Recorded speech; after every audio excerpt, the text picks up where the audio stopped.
നമസ്കാരം. മാക്സിംസിന്റെ നെഞ്ചിലേക്ക് ഹാരിസൺ ആ കത്തി ആഞ്ഞ് കുത്തി ഇറക്കിയത് ഒരു വല്ലാത്ത രംഗം തന്നെയാണ്. ശരിക്കും ഇപ്പോ ഞെട്ടിയിരിക്കുന്നത് മാക്സ് ആണ്. അയാളുടെ സ്വന്തം അനുജനാണ് അയാളുടെ നെഞ്ചിൽ കത്തി കുത്തി ഇറക്കിയത്. അമ്പരപ്പോടെ മാക്സിംസ് ഹാരിസനോട് ചോദിച്ചു, ഏയ് ഹാരിസൺ, നീ എന്തായി ചെയ്തേ? ഏയ് ചേട്ടാ, പേടിക്കൊന്നും വേണ്ട, ഞാനേ ചേട്ടന് പരുക്കേക്കാത്ത ശൈലിയില ആ കത്തി കുത്തിയത്, ഹൃദയത്തിൽ തൊട്ടിട്ടേയില്ല. ചേട്ടൻ പെട്ടെന്നൊന്നും ചാവത്തില്ല, തൽക്കാലം ഇവിടെ കിടക്ക്. അങ്ങനെ പറഞ്ഞുകൊണ്ട് അയാൾ മാക്സ് മറേ ആ തറയിലോട്ട് സാവധാനം കിടത്തി. ഇത്രയും രംഗങ്ങൾ ഏതാണ്ട് ഒരു സ്ലോ മോഷൻ പോലെ ആ ഹാളിന്റെ മുൻഭാഗത്ത് നടക്കുമ്പോൾ ശരിക്കും എന്താണ് സംഭവിച്ചെന്ന് അറിയാതെ ആ എൻ്റർ ഹാളിലെ ആളുകളും എണീറ്റ് ആ ഭാഗത്തേക്ക് നോക്കുകയാണ്. ആർക്കും കൊണ്ട് വിശ്വസിക്കാൻ പറ്റുന്നില്ല. ജനറൽ മറയുടെ മൂത്ത മകനെ ഇളയ മകൻ ഇതാ കത്തി കൊണ്ട് കുത്തി അവിടെ താഴെ ഇട്ടിരിക്കുകയാണ്. മാക്സ് മറയുടെ നെഞ്ചിലാണ് കുത്തേറ്റത്. ആ കുത്തേറ്റ ഭാഗത്തൂടെ മാത്രമല്ല ഇപ്പൊ രക്തം വരുന്നത്, വായിലൂടെയും രക്തം പുറത്തേക്ക് വരികയാണ്. ആ എൻ്റെ സദസ്സം ഞെട്ടിത്തരിച്ച് ആ രംഗത്തിലേക്ക് നോക്കുമ്പോൾ ഹാരിസൺ പോക്കറ്റിൽ നിന്ന് ഒരു കർച്ചീഫ് എടുത്ത് അയാളുടെ ആ കൈവിരലുകൾ പതുക്കെ ഇങ്ങനെ തുടയ്ക്കുകയാണ്. അയാളുടെ കൈവിരലുകളിൽ മാക്സിംസിന്റെ ചോര പറ്റി പിടിച്ചിട്ടുണ്ട്. അയാളത് വളരെ ശ്രദ്ധിച്ച് തുടച്ച് വൃത്തിയാക്കി. അതിനുശേഷം ആ കർച്ചീഫ് അയാൾ മാക്സിംസിന് നേരെ പതുക്കെ എറിയുകയാണ്. സകലരുടെ മുഖത്തും ഒരു വല്ലാത്ത ഭാവമാണ്. ധാരാളം അതിഥികൾ ആ ഹാളിലുണ്ട്. അവരുടെയൊക്കെ മുഖത്ത് അമ്പരപ്പാണോ അതോ ഞെട്ടലാണോ ദൃശ്യമാകുന്നതെന്ന് നമുക്ക് വ്യക്തമായി തിരിച്ചറിയാൻ പറ്റുന്നില്ല. പെട്ടെന്ന് സകലരെയും ബോധത്തിലേക്ക് മടക്കിക്കൊണ്ടുവന്നത് കേഡന്റെ ശബ്ദമാണ്. ഹേ ഹാരിസൺ, നീ എന്താണ് ചെയ്തത്? നീ ഇത്ര കാലത്തിന് ശേഷം ഇവിടേക്ക് വന്ന ഇതിനാണോ? പെട്ടെന്ന് പൊട്ടിത്തെറിച്ചുള്ള കേഡന്റെ ആ സംഭാഷണം കേട്ടപ്പോഴാണ് ആളുകൾ ആ രംഗത്തിലേക്ക് ശരിക്കും തിരിച്ചു വരുന്നത്. കേഡന്റെ ശബ്ദം ഉയർന്നതും ജനറൽ മറയും ഹാരിസനോട് ചോദിച്ചു, ഇടാ തെമാടി, നീ എന്തായി ചെയ്തത്? ജനറൽ മറ ആ ചോദ്യം ഉതിർത്തതും കേഡന്റെ വശത്ത് നിൽക്കുന്ന ബോഡി ഗാർഡുകളെ നോക്കി അവരോട് പറഞ്ഞു, അറസ്റ്റ് ചെയ്യവനെ.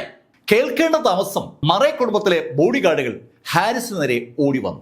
മറേ കുടുംബത്തിലെ ആ ബോഡി ഗാർഡുകൾ ഹാരിസിന് നേരെ ഓടി വന്ന ആ നിമിഷത്തിൽ ആ ബാങ്കറ്റ് പാർട്ടിയിൽ പങ്കെടുക്കാനായി എത്തിയ ഗസ്റ്റുകൾക്കൊപ്പം ഉണ്ടായിരുന്ന കറുത്ത വസ്ത്രം ധരിച്ച ആ ബോഡി ഗാർഡുകൾ ഒന്നിച്ച് പെട്ടെന്ന് മുന്നോട്ട് കുതിച്ചു. എന്താണ് യഥാർത്ഥത്തിൽ സംഭവിക്കുന്നതെന്ന് ആർക്കും മനസ്സിലാകും മുമ്പ് ആ ബോഡി ഗാർഡുകൾ മറേ കുടുംബത്തിലെ ബോഡി ഗാർഡുകളെ മുഴുവൻ തീർത്തു കഴിഞ്ഞു. ശരിക്കും മിന്നൽ വേഗത്തിലായിരുന്നു അവരുടെ പ്രവർത്തനം. വ്യത്യസ്ത സ്ഥലങ്ങളിലുള്ള വ്യത്യസ്ത ആളുകളുടെ ബോഡി ഗാർഡുകളാണ് അവിടെ എത്തിയത്. പക്ഷെ ആ എല്ലാ ബോഡി ഗാർഡുകൾക്കും തമ്മിൽ ഒരു കോർഡിനേഷൻ ഉണ്ടെന്നുള്ള കാര്യം വളരെ വളരെ വ്യക്തമാണ്. ഡസൻ റൈസ് ആ ബോഡി ഗാർഡുകൾ ആ ഹാളിലേക്ക് കടന്നപ്പോൾ തന്നെ ഒരു അസ്വാഭാവികത ദർശിച്ചിരുന്നു. ആ അസ്വാഭാവികത ഇതാ വ്യക്തമാവുകയാണ്. അവിടെ വന്ന ഗസ്റ്റുകളെ ഹാരിസൺ വിലക്കെടുത്തിരിക്കുന്നു എന്ന് പകൽ പോലെ വ്യക്തമാണ്. മറേ കുടുംബത്തിലെ ആ എലൈറ്റ് എന്ന് വിളിക്കാൻ കഴിയുന്ന ബോഡി ഗാർഡുകൾ മുഴുവൻ താഴെ വീണതും കേഡൻ അമ്പരപ്പോടെ ഹാരിസനെ നോക്കി. ഹാരിസൺ, നീ കരുതിക്കൂട്ടി വന്നതാണല്ലേ? ചേട്ടൻ എന്താ കരുതിയത്? ഒരു തയ്യാറെടുപ്പുമില്ലാതെ ഞാൻ ഇവിടേക്ക് വരുമെന്ന് ചേട്ടൻ കരുതിയോ? ഹാരിസന്റെ ആ ചോദ്യം കേട്ടതും കേഡൻ ഹാരിസനോടായി പറഞ്ഞു, ഇവിടെ ഈ മറേ കുടുംബത്തിന് അനവധി സംരക്ഷണ കവചങ്ങളുണ്ടെന്ന് നിനക്കറിയാമല്ലോ. നീ ഇതിനകത്തുള്ള ബോഡി ഗാർഡുകളെ ഇല്ലാതാക്കി എന്ന് വെച്ചതുകൊണ്ട് ഞങ്ങളുടെ സ്ട്രെങ്ത് തീരത്തില്ല. നീ കണ്ടോ? അങ്ങനെ പറഞ്ഞിട്ട് കേഡൻ ഉറക്കെ കൈകൊട്ടി. കേഡൻ കൈകൊട്ടിന് ശേഷം ഉറക്കെ അങ്ങനെ വിളിച്ചു പറയുകയാണ്. ആ ഹാളിനകത്തുള്ള മുഴുവൻ ആളുകളും പുറത്തു നിൽക്കുന്ന ആ ബോഡി ഗാർഡുകൾ അകത്തേക്ക് ഓടി വരുമെന്ന പ്രതീക്ഷയിൽ സകല വാതിലുകളിലേക്ക് നോക്കുമ്പോൾ ഹാരിസന്റെ മുഖത്ത് ഒരു പുഞ്ചിരിയുണ്ട്. 5 സെക്കൻഡ്, 10 സെക്കൻഡ്, 20 സെക്കൻഡ്, പെട്ടെന്ന് 1 മിനിറ്റായി. 1 മിനിറ്റായിട്ടും ഒരു ഗാർഡും അകത്തേക്ക് വന്നില്ല. ഗാർഡുകളൊന്നും അകത്തേക്ക് വരാതായതും ഒരു സംശയം കേഡന്റെ മുഖത്തുണ്ടായി. കേഡൻ അമ്പരപ്പോടെ പുറത്തേക്ക് നോക്കുന്ന ഹാരിസൺ കേഡനോട് പറഞ്ഞു, ഹേയ് ചേട്ടാ, വെറുതെ അങ്ങോട്ട് നോക്കണ്ട. ഞാനേ ഈ പദ്ധതി പ്ലാൻ ചെയ്തിട്ട് 5 കൊല്ലമായി. നിങ്ങളുടെ ഈ മറേ കുടുംബത്തിനെ സംരക്ഷിക്കുന്ന ഗാർഡുകളെ നേരിടാനുള്ള പദ്ധതി ഉണ്ടാക്കാതെ ഞാൻ ഇങ്ങോട്ട് വരുമെന്ന് ചേട്ടൻ കരുതിയോ? 5 വർഷമായിട്ട് കേഡൻ പ്ലാൻ ചെയ്യുകയാണ്.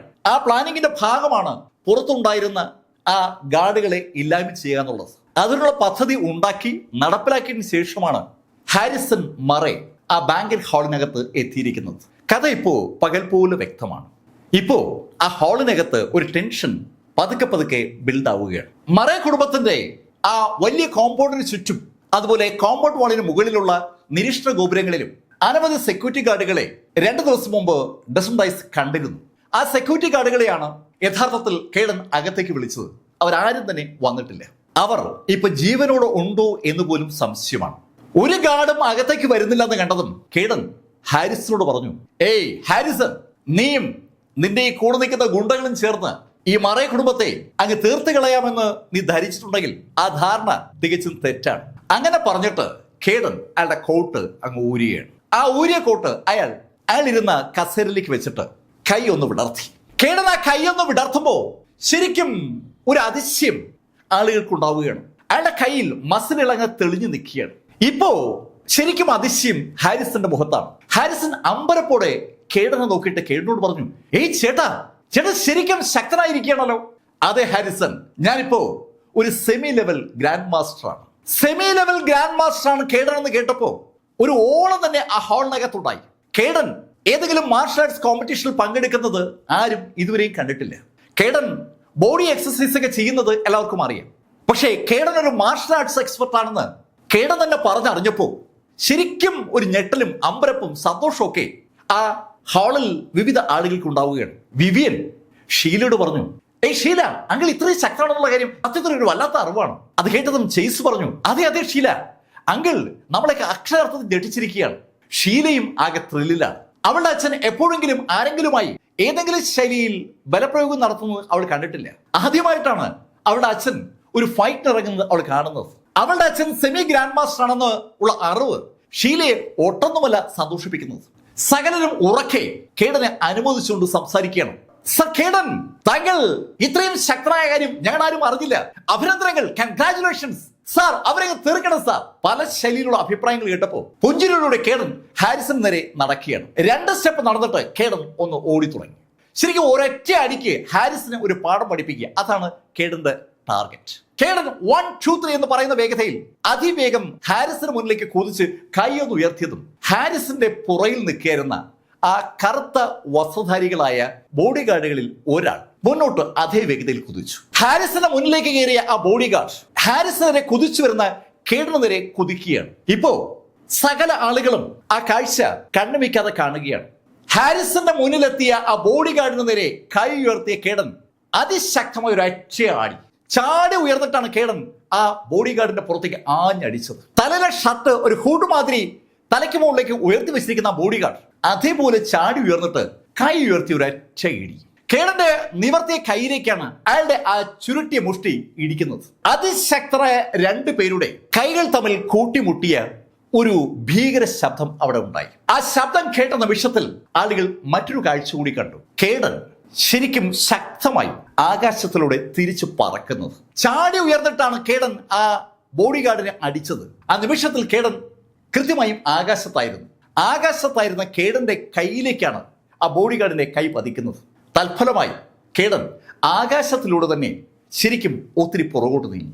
കേഡൻ ഒരു വൻ ശബ്ദത്തോടു കൂടി തറയിൽ വന്ന് പതിക്കുമ്പോൾ അയാളുടെ വായിന്ന് അപ്പോൾ തന്നെ കുറെ രക്തം പുറത്തേക്ക് തെറിക്കുകയാണ്. ഈ നിമിഷത്തിൽ കേഡനെ ഇടിച്ച വ്യക്തിയുടെ കോട്ട് ഒന്നിങ്ങനെ അനങ്ങി. ശരിക്കും കാറ്റിടിച്ച് ആ കോട്ട് ഇങ്ങനെ ചെറുതായിട്ടൊന്ന് അനങ്ങുകയാണ്. അതല്ലാതെ അയാൾ നിന്ന സ്ഥലത്ത് നിന്ന് 1 ഇഞ്ച് പോലും അയാൾ മാറിയിട്ടില്ല. ശരിക്കും ഞെട്ടലും അമ്പരപ്പൊക്കെ ആ ഹാളിൽ എല്ലാവർക്കും ഉണ്ട്. ലിലിയും ഷീലയും തറയിൽ വീണ കേഡന്റെ അടുത്തേക്ക് ഓടി. കൂടെ ചെയ്സും വിവേനും ഒക്കെ ഉണ്ട്. അവർ ഒരു പരുവത്തിൽ താഴെ വീണ കേഡനെ പിടിച്ചെണീപ്പിക്കുകയാണ്. കേഡൻ ശരിക്കും ഞെട്ടിയിരിക്കുകയാണ്.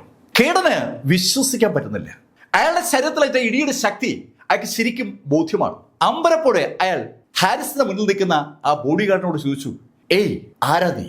കേഡന്റെ ചോദ്യം കേട്ടതും തലയിൽ ആ ഹുഡ് ഇട്ടിരുന്ന അയാൾ അതങ്ങ് മാറ്റി.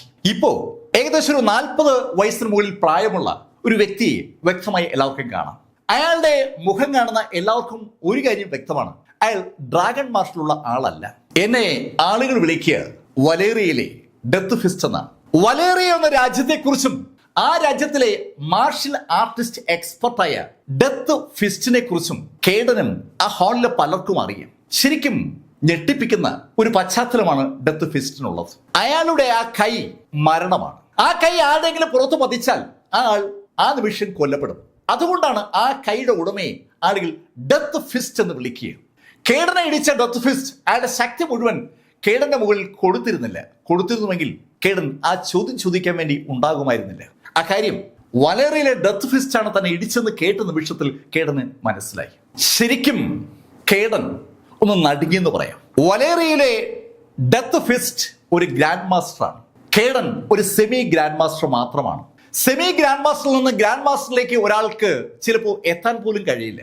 10-15 വർഷം തുടർച്ചയായി പിന്നീട് പ്രാക്ടീസ് ചെയ്താലേ ആ സെമി ഗ്രാൻഡ് മാസ്റ്റർ ലെവലിൽ നിന്ന് അയാൾ ഗ്രാൻഡ് മാസ്റ്റർ ലെവലിലേക്ക് എത്തത്തുള്ളൂ. അങ്ങനെ എത്തുന്നവർ വളരെ അപൂർവമാണ് താനും. ഇവിടെ തന്നെ നേരിട്ട ആ വ്യക്തി ഡെത്ത് ഫിസ്റ്റ് ഒരു ഗ്രാൻഡ് മാസ്റ്ററാണ്.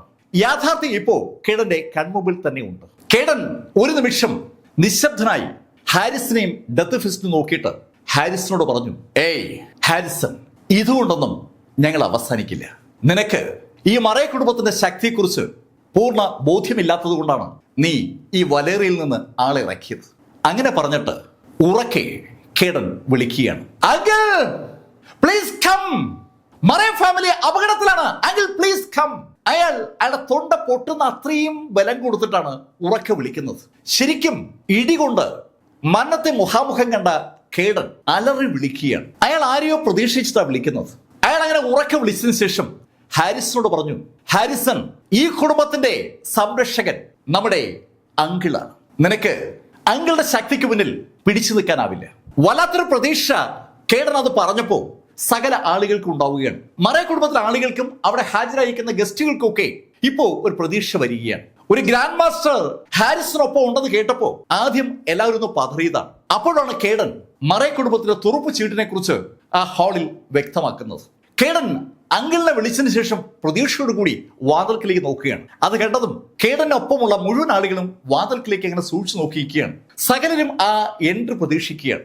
സമയം അതിവേഗം ഇങ്ങനെ പാഞ്ഞു പോവുകയാണ്. സെക്കൻഡുകൾ അതിവേഗം ഓടിപ്പോയിട്ടും അവർ പ്രതീക്ഷിക്കുന്ന അങ്കിളിന്റെ എൻട്രി മാത്രം ഉണ്ടാകുന്നില്ല. ഏകദേശം 1 മിനിറ്റ് ആയപ്പോ ഹാരിസൺ കേഡനോട് ചോദിച്ചു, എന്താ ചേട്ടാ അങ്കിൾ വരുന്നില്ലേ? ഹാരിസന്റെ ചോദ്യം കേട്ടപ്പോ എന്തോ ഒരു സംശയം കേഡൻ ഉണ്ടായി. കേഡൻ സംശയത്തോടെ ഹാരിസൺ നോക്കുന്നുണ്ടതും കേഡന്റെ പുറകിൽ നിൽക്കുന്ന ആളുകൾ ഒരു പെട്ടി ഹാൻഡ് ഓവർ ചെയ്ത് ഹാരിസന്റെ കയ്യിലേക്ക് കൊടുത്തു.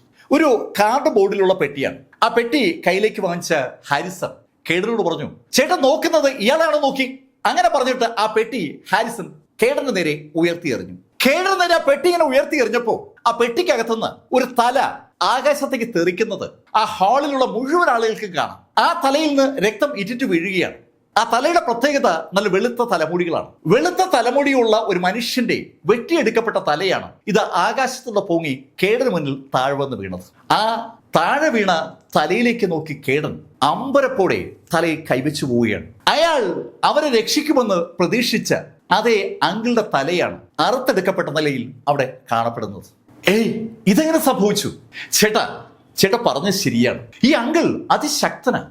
ഞങ്ങൾ വളരെ കൗശലപൂർവ്വം അദ്ദേഹത്തെ കൈകാര്യം ചെയ്തുകൊണ്ടാണ് ഈ തല ഞങ്ങൾക്ക് കിട്ടിയത്. ഒരു കഥ പറയും പോലെയാണ് ഹാരിസൺ കാര്യം പറഞ്ഞത്. ഹാരിസൺ അങ്ങനെ പറയുന്നത് കേട്ടതും കേഡൻ ഹാരിസണോട് ചോദിച്ചു, ഏയ്, ഈ ഡെത്ത് ഫിസ്റ്റ് മാത്രം വിചാരിച്ചാൽ ഒരിക്കലും അങ്കിളിനെ കൊല്ലാൻ പറ്റില്ല. കേഡൻ അക്കാര്യം പൂർണ്ണമായി ഉറപ്പാണ്. മറേ കുടുംബത്തിന്റെ സംരക്ഷകനായ കേഡന്റെ അങ്കിൾ ഒരു ഗ്രാൻഡ് മാസ്റ്ററാണ്. ഗ്രാൻഡ് മാസ്റ്റർ ആയിരുന്ന അദ്ദേഹത്തെ അങ്ങനെ എളുപ്പം ആർക്കും കൊല്ലാൻ കഴിയില്ല. വേറൊരു ഗ്രാൻഡ് മാസ്റ്റർ വിചാരിച്ചപ്പോലും അത് എളുപ്പമല്ല. ആ കാര്യം അറിയാവുന്നതുകൊണ്ടാണ് കേഡൻ ഹാരിസനോട് അങ്ങനെ ചോദിച്ചത്. കേഡന്റെ ചോദ്യം കേട്ടതും ഹാരിസൺ കേഡനോട് പറഞ്ഞു, ചേട്ടാ, ഞാനിത് ഡെത്ത് ഫിസ്റ്റ് ഒറ്റയ്ക്ക് ചെയ്തു എന്ന് പറഞ്ഞിട്ടില്ലല്ലോ. ചേട്ടൻ എന്താ ധരിച്ചിരിക്കുന്നത്? ഡെത്ത് ഫിസ്റ്റ് ഒറ്റയ്ക്ക് വിചാരിച്ചാൽ അങ്കിളിനെ കൊല്ലാൻ പറ്റുമെന്നാണോ? ഏയ്, അതൊന്നും പറ്റത്തില്ല. ചേട്ടന് ഒരു കാര്യം അറിയാമല്ലോ, വലേറിയയിലെ ഡെത്ത് ഫിസ്റ്റ് എവിടെയുണ്ടോ അവിടെ ഡെത്ത് ക്ലോയും ഉണ്ടാവും. ചേട്ടന് പിന്നെ അതിശയം തോന്നല്ലേ? അതെ, ഡെത്ത് ക്ലോ ഇവിടെ ഉണ്ടോന്നുള്ളേ അതിശയം ഉണ്ട്, ഇവിടെ ഉണ്ട്. അങ്ങനെ ഹാരിസൺ പറഞ്ഞതും ഹാരിസന്റെ വലതു ഭാഗത്തുനിന്ന് ഒരു കറുത്ത വസ്ത്രധാരി കൂടി മുന്നോട്ട് വന്നു. അയാളും ഈ തലവഴി കോട്ട് ഇട്ടിരിക്കുകയാണ്. ആ കോട്ട് അയാൾ താഴേക്ക് ആക്കിയതും നേരത്തെ കണ്ട അതേ മനുഷ്യരെ പോലെ വേറൊരാളെ കാണുകയാണ്. ഇതാണ് ഡെത്ത് ക്ലോ. ഇവർ ഒന്നിച്ച ആ അങ്കിളിനെ തീർത്തത്. ഇവർ ഒന്നിച്ചു ചേർന്നാൽ അങ്കിളിനെ തീർക്കാൻ പറ്റുമെന്ന് അറിയാമല്ലോ. ഡെത്ത് ക്ലോയും ഒരു ഗ്രാൻഡ് മാസ്റ്ററാണ്. ഡെത്ത് ക്ലോ അത് അയാളുടെ ഒരു ഇരട്ട പേരാണ്. ശരിക്കും അയാളുടെ വിരലുകൾക്ക് അസാമാന്യമായ പവറാണ്. ആ വിരലുകൾ എവിടെയെങ്കിലും പിടിച്ചാൽ ആ പിടിച്ചിടത്തുള്ള എന്ത് സാധനമാണെങ്കിലും അതുകൊണ്ട് ആ വിരലുകൾ അവിടെ നിന്ന് അടർന്നു മാറത്തുള്ളൂ. ആരുടെയെങ്കിലും ശരീരത്തിൽ അയാളുടെ കൈ പതിച്ചാൽ ആ കൈ പതിക്കുന്ന സ്ഥലത്ത് എന്താണെങ്കിലും അത് അയാൾ അടർത്തി എടുത്തിരിക്കും. കഴുകന്റെ പോലുള്ള ആ കൈവിരലുകൾ ആരുടെയെങ്കിലും നെഞ്ചിലോ പുറത്തോ പതിഞ്ഞാൽ ആ കൈ പതിയുന്നിടം വലിച്ചെടുക്കപ്പെടും. ആളുകളുടെ ശരീരത്തിലേക്ക് കൈ ഇടിച്ചു കയറ്റി ഹൃദയമൊക്കെ വലിച്ചു പറിച്ചെടുക്കുക അയാളുടെ ഒരു ഹരമാണ്. അയാളെ എതിരിടുന്ന ആളിന് മരണം ഉറപ്പാണ്. അതുകൊണ്ടാണ് അയാളെ ഡെത്ത് ക്ലാ എന്ന ഇരട്ട പേരിൽ വിളിക്കുന്നത്. ഒരാളുടെ മുഷ്ടിയാണ് കരുത്തെങ്കിൽ മറ്റേയാളുടെ വിരലുകളാണ്. അത് രണ്ടും കൂടി ചേരുമ്പോൾ ഒരു വല്ലാത്ത ലീതൽ കോമ്പിനേഷനാണ്. ആ കോമ്പിനേഷനെയാണ് ഹാരിസൺ ഇടതുവശത്തും വലതുവശത്തുമായി ഇപ്പോൾ നിർത്തിയിരിക്കുന്നത്. ഹാരിസൺ ഡെത്ത് ക്ലോയെ ഇൻട്രൊഡ്യൂസ് ചെയ്തതോടുകൂടി ശരിക്കും പൂർണ്ണമായ ഒരു നിശബ്ദത ആ ഹാളിനകത്ത് അലയടിച്ചു തുടങ്ങി. സകലരും എന്താണ് ഇനി അടുത്ത് സംഭവിക്കാൻ പോകുന്നതെന്ന് അറിയാൻ വേണ്ടി അമ്പരപ്പോടെ ഹാരിസനെ നോക്കുമ്പോൾ ഹാരിസൺ ജൽമറയ്ക്ക് നേരെ തിരിഞ്ഞു. ജൽമറെ, നിങ്ങൾക്ക് ഒരാളുടെ സങ്കടം എന്താണെന്ന് അറിയാൻ അവസരം ഉണ്ടായിട്ടില്ലെന്നാണ് എനിക്ക് തോന്നുന്നത്. ആ സങ്കടം എന്താണെന്ന് ഞാൻ നിങ്ങളെ പഠിപ്പിക്കാം. എന്റെ ഭാര്യ മരിച്ചപ്പോൾ എനിക്ക് അനുഭവപ്പെട്ട ആ സങ്കടമുണ്ടല്ലോ, ആ സങ്കടം നിങ്ങൾ അനുഭവിക്കണമെങ്കിൽ നിങ്ങളുടെ വേണ്ടപ്പെട്ട ആളുകൾ ഒക്കെ മരിക്കണം. ഹാരിസൺ പറഞ്ഞ ആ വാചകത്തിന്റെ അർത്ഥം ശരിക്കും മറേ കുടുംബത്തിലെ ആളുകൾക്ക് കൃത്യമായിട്ട് അങ്ങോട്ട് മനസ്സിലായില്ല. എല്ലാവരും അമ്പരപ്പോടുകൂടി ഹാരിസനെയും ജൽമറയും നോക്കുമ്പോൾ ഹാരിസൺ പുറകിൽ നിൽക്കുന്ന ആളുകളോട് മുന്നോട്ട് വരാനുള്ള ആക്ഷൻ കാണിച്ചു.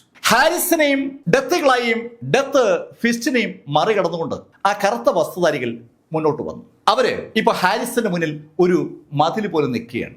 ആ മതിലിനോടായി ഹാരിസൺ പറഞ്ഞു, മറേ കുടുംബത്തിലെ ഒരാളെയും അവശേഷിപ്പിക്കേണ്ട, കൊന്നേക്കെല്ലാത്തിനെയും. ജൽമറെ നോക്കി നിൽക്കേ അയാളുടെ മക്കളെയും ചെറുമക്കളെയും ബന്ധുക്കളെയൊക്കെ കൊന്നൊടുക്കുമ്പോൾ ലഭിക്കുന്ന ഒരു ഹരം, ആ ഹരം അനുഭവിക്കാൻ വേണ്ടിയാണ് ഹാരിസൺ അങ്ങനെ പറഞ്ഞത്. ഹാരിസൺ പറഞ്ഞ വാചകം കേട്ട മറേ കുടുംബത്തിലെ മുഴുവൻ ആളുകൾ ഒന്ന് കിടുങ്ങിപ്പോവുകയാണ്. അവരെ മുഴുവൻ കൊല്ലാനാണ് ഹാരിസൺ പറഞ്ഞിരിക്കുന്നത്.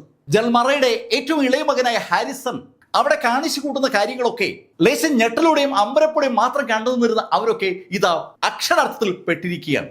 എന്ത് ചെയ്യണമെന്നറിയാതെ ആ ജനം ഒന്നടങ്കം അലമുറട്ട് കരയണതും ആ ബ്ലാക്ക് ഡ്രസ്സുധാരികൾ മുന്നോട്ട് കുതിച്ചു. അതിവേഗമാണ് ആ മറേ കുടുംബത്തിലെ ആളുകൾ നിൽക്കുന്ന ഭാഗത്തേക്ക് അവർ കുതിക്കുന്നത്. മുന്നോട്ട് കുതിച്ച ആ ടീം ഏകദേശം ഒരു 4 സ്റ്റെപ്പ് വരെ മുന്നോട്ട് പോയി കാണും. പെട്ടെന്ന് ആ ടീം അങ്ങനെ അങ്ങ് നിന്നു പോവുകയാണ്. മുന്നോട്ട് കുതിച്ച അവരുടെ കയ്യിലെ വാളുകളും കത്തികളും ഒക്കെ ആകാശത്ത് അങ്ങനെ ഉയർന്നു നിൽക്കുമ്പോഴാണ് അവന്മാർ അക്ഷരാർത്ഥത്തിൽ അങ്ങനെ നിശ്ചലരായി പോകുന്നത്. ആ ടീമിന് പുറകിൽ നിൽക്കുന്ന ഹാരിസൺ അമ്പരപ്പോടെ ആ കാഴ്ച കണ്ടു. അയാളുടെ തൊട്ടു മുന്നിൽ മതിൽ പോലെ ഉണ്ടായിരുന്ന ആ ടീം അയാളുടെ മുന്നിൽ നിന്ന് ഇടതുഭാഗത്തുള്ള മറേ കുടുംബത്തിലെ ആളുകൾ നേരെ ഓടുമ്പോഴാണ് ആ ടീം പെട്ടെന്ന് നിശ്ചലരായത്. ശരിക്കും സമർത്ഥനായ ഹാരിസൺ ഇതിനിടയിൽ ഒരു കാഴ്ച കൂടി കണ്ടിരുന്നു. ആ ടീമിന് നേരെ എന്തോ പാഞ്ഞു വരുന്ന കാഴ്ചയാണ് അയാൾ കണ്ടത്. ഹാരിസൺ ഓടി ആ ടീമിനടുത്ത് എത്തുമ്പോൾ അയാള് അത് ഉറപ്പാക്കി. അയാളുടെ ആ ബ്ലാക്ക് കമാൻഡോസിനെ ആരോ ആക്രമിച്ചിരിക്കുകയാണ്. ആക്രമണം നടത്തിയ ആള് ചെറിയ സൂചിയാണ് ആക്രമിക്കാൻ ഉപയോഗിച്ചത്. സിൽവറിൽ തീർത്തിരിക്കുന്ന നീഡിലുകൾ ആ ആളുകളുടെ പുറത്ത് തറച്ചു കയറിയിരിക്കുന്നത് ഹാരിസന് വ്യക്തമാണ്. അയാളുടെ ആ ബ്ലാക്ക് കമാൻഡോസ് ഒന്നടങ്കം നിശ്ചലരായി നിൽക്കുന്ന ആ കാഴ്ച കണ്ടതും ഹാരിസൺ ആ ആൾക്കൂട്ടത്തിന് തിരിഞ്ഞ് അവരെ നോക്കിയിട്ട് അവരോട് ചോദിച്ചു, ആരാണ് ഈ ഒളിച്ചിരുന്ന് ആക്രമിച്ചത്? ഹാരിസന്റെ ചോദ്യത്തിന് ഉടൻ തന്നെ മറുപടി ഉണ്ടായി, ഞാനാണത് ചെയ്തത്. ശബ്ദം കേട്ട ദിക്കിലേക്ക് ഹാരിസൺ മാത്രമല്ല എന്റെ സദസ്സും തിരികെയാണ്. ജനറൽ മറയുടെ അടുത്തിരിക്കുകയായിരുന്ന ഡസൻ റൈസ് അങ്ങനെ പറഞ്ഞുകൊണ്ട് ഹാരിസൺ നേരെ നടന്നു വരുന്നതാണ് ആളുകളൊക്കെ കാണുന്നത്. കണ്ടാൽ അത്ര വണ്ണമില്ലാത്ത ഒരു സാധാരണ മനുഷ്യൻ, അതാണ് ഡസൻ റൈസ്. ഒരു സാധാരണ കോട്ട് ധരിച്ച ആ ചെറുപ്പക്കാരൻ കാണാൻ സുമുഖനാണെന്നുള്ളതാണ് ഏക പ്രത്യേകത. അയാൾ വളരെ കൂളായിട്ട് ഹാരിസൺ നേരെ നടന്നു വരികയാണ്. തന്റെ നേരെ നടന്നു വരുന്ന ചെറുപ്പക്കാരനെ ഹാരിസൺ വല്ലാത്ത കൗതുകത്തോടെയും ലേശം അതിശയത്തോടെയും ഒന്ന് സൂക്ഷിച്ചു നോക്കുകയാണ്. ഡസൻ റൈസിന്റെ കാൽപാദം മുതൽ തലവരെ അയാളൊന്ന് വീക്ഷിച്ചു എന്ന് പറയാം. ഹാരിസൺ ഡസ്റ്റോട് ചോദിച്ചു, ഏയ് യങ്മാൻ, നീയും ഞാനും തമ്മിൽ ഒരു തരത്തിലുമുള്ള പ്രശ്നങ്ങളും നിലവിലില്ല. ഞാനും ഈ മറേ കുടുംബവും തമ്മിൽ ചില പ്രശ്നങ്ങളുണ്ട്. ആ പ്രശ്നങ്ങൾ തീർക്കാനായിട്ടാണ് ഞാൻ ഇവിടേക്ക് വന്നത്. അതുകൊണ്ട് പ്ലീസ് ദയവായിട്ട് എന്റെ ബിസിനസ്സിൽ ഇടപെടരുത്. ഹാരിസൺ വളരെ ആത്മാർത്ഥമായിട്ട് ഈ മറേ കുടുംബവുമായി ബന്ധമില്ലാത്ത ആളുകളെ വിഷയത്തിൽ നിന്ന് മാറ്റി നിർത്തുകയാണ്. ഹാരിസന്റെ അഭ്യർത്ഥന കേട്ടതും ഡസൻ ഹാരിസനോട് പറഞ്ഞു, സോറി, എനിക്ക് ജനറൽ മറയോട് ഒരു കടപ്പാടുണ്ട്. ആ കടപ്പാട് വീട്ടാൻ ഞാൻ ഇതൊരു അവസരമാക്കി എടുക്കുകയാണ്. സകലതും തീർന്നു എന്ന് തോന്നിയ നിമിഷത്തിലാണ് കേടൻ യഥാർത്ഥത്തിൽ ഈ കാഴ്ച കണ്ടത്. ഡസൻ റൈസ് അയാളുടെ ബന്ധുക്കൾ കൊല്ലപ്പെടുന്നതിൽ നിന്ന് രക്ഷിച്ചിരിക്കുകയാണ്.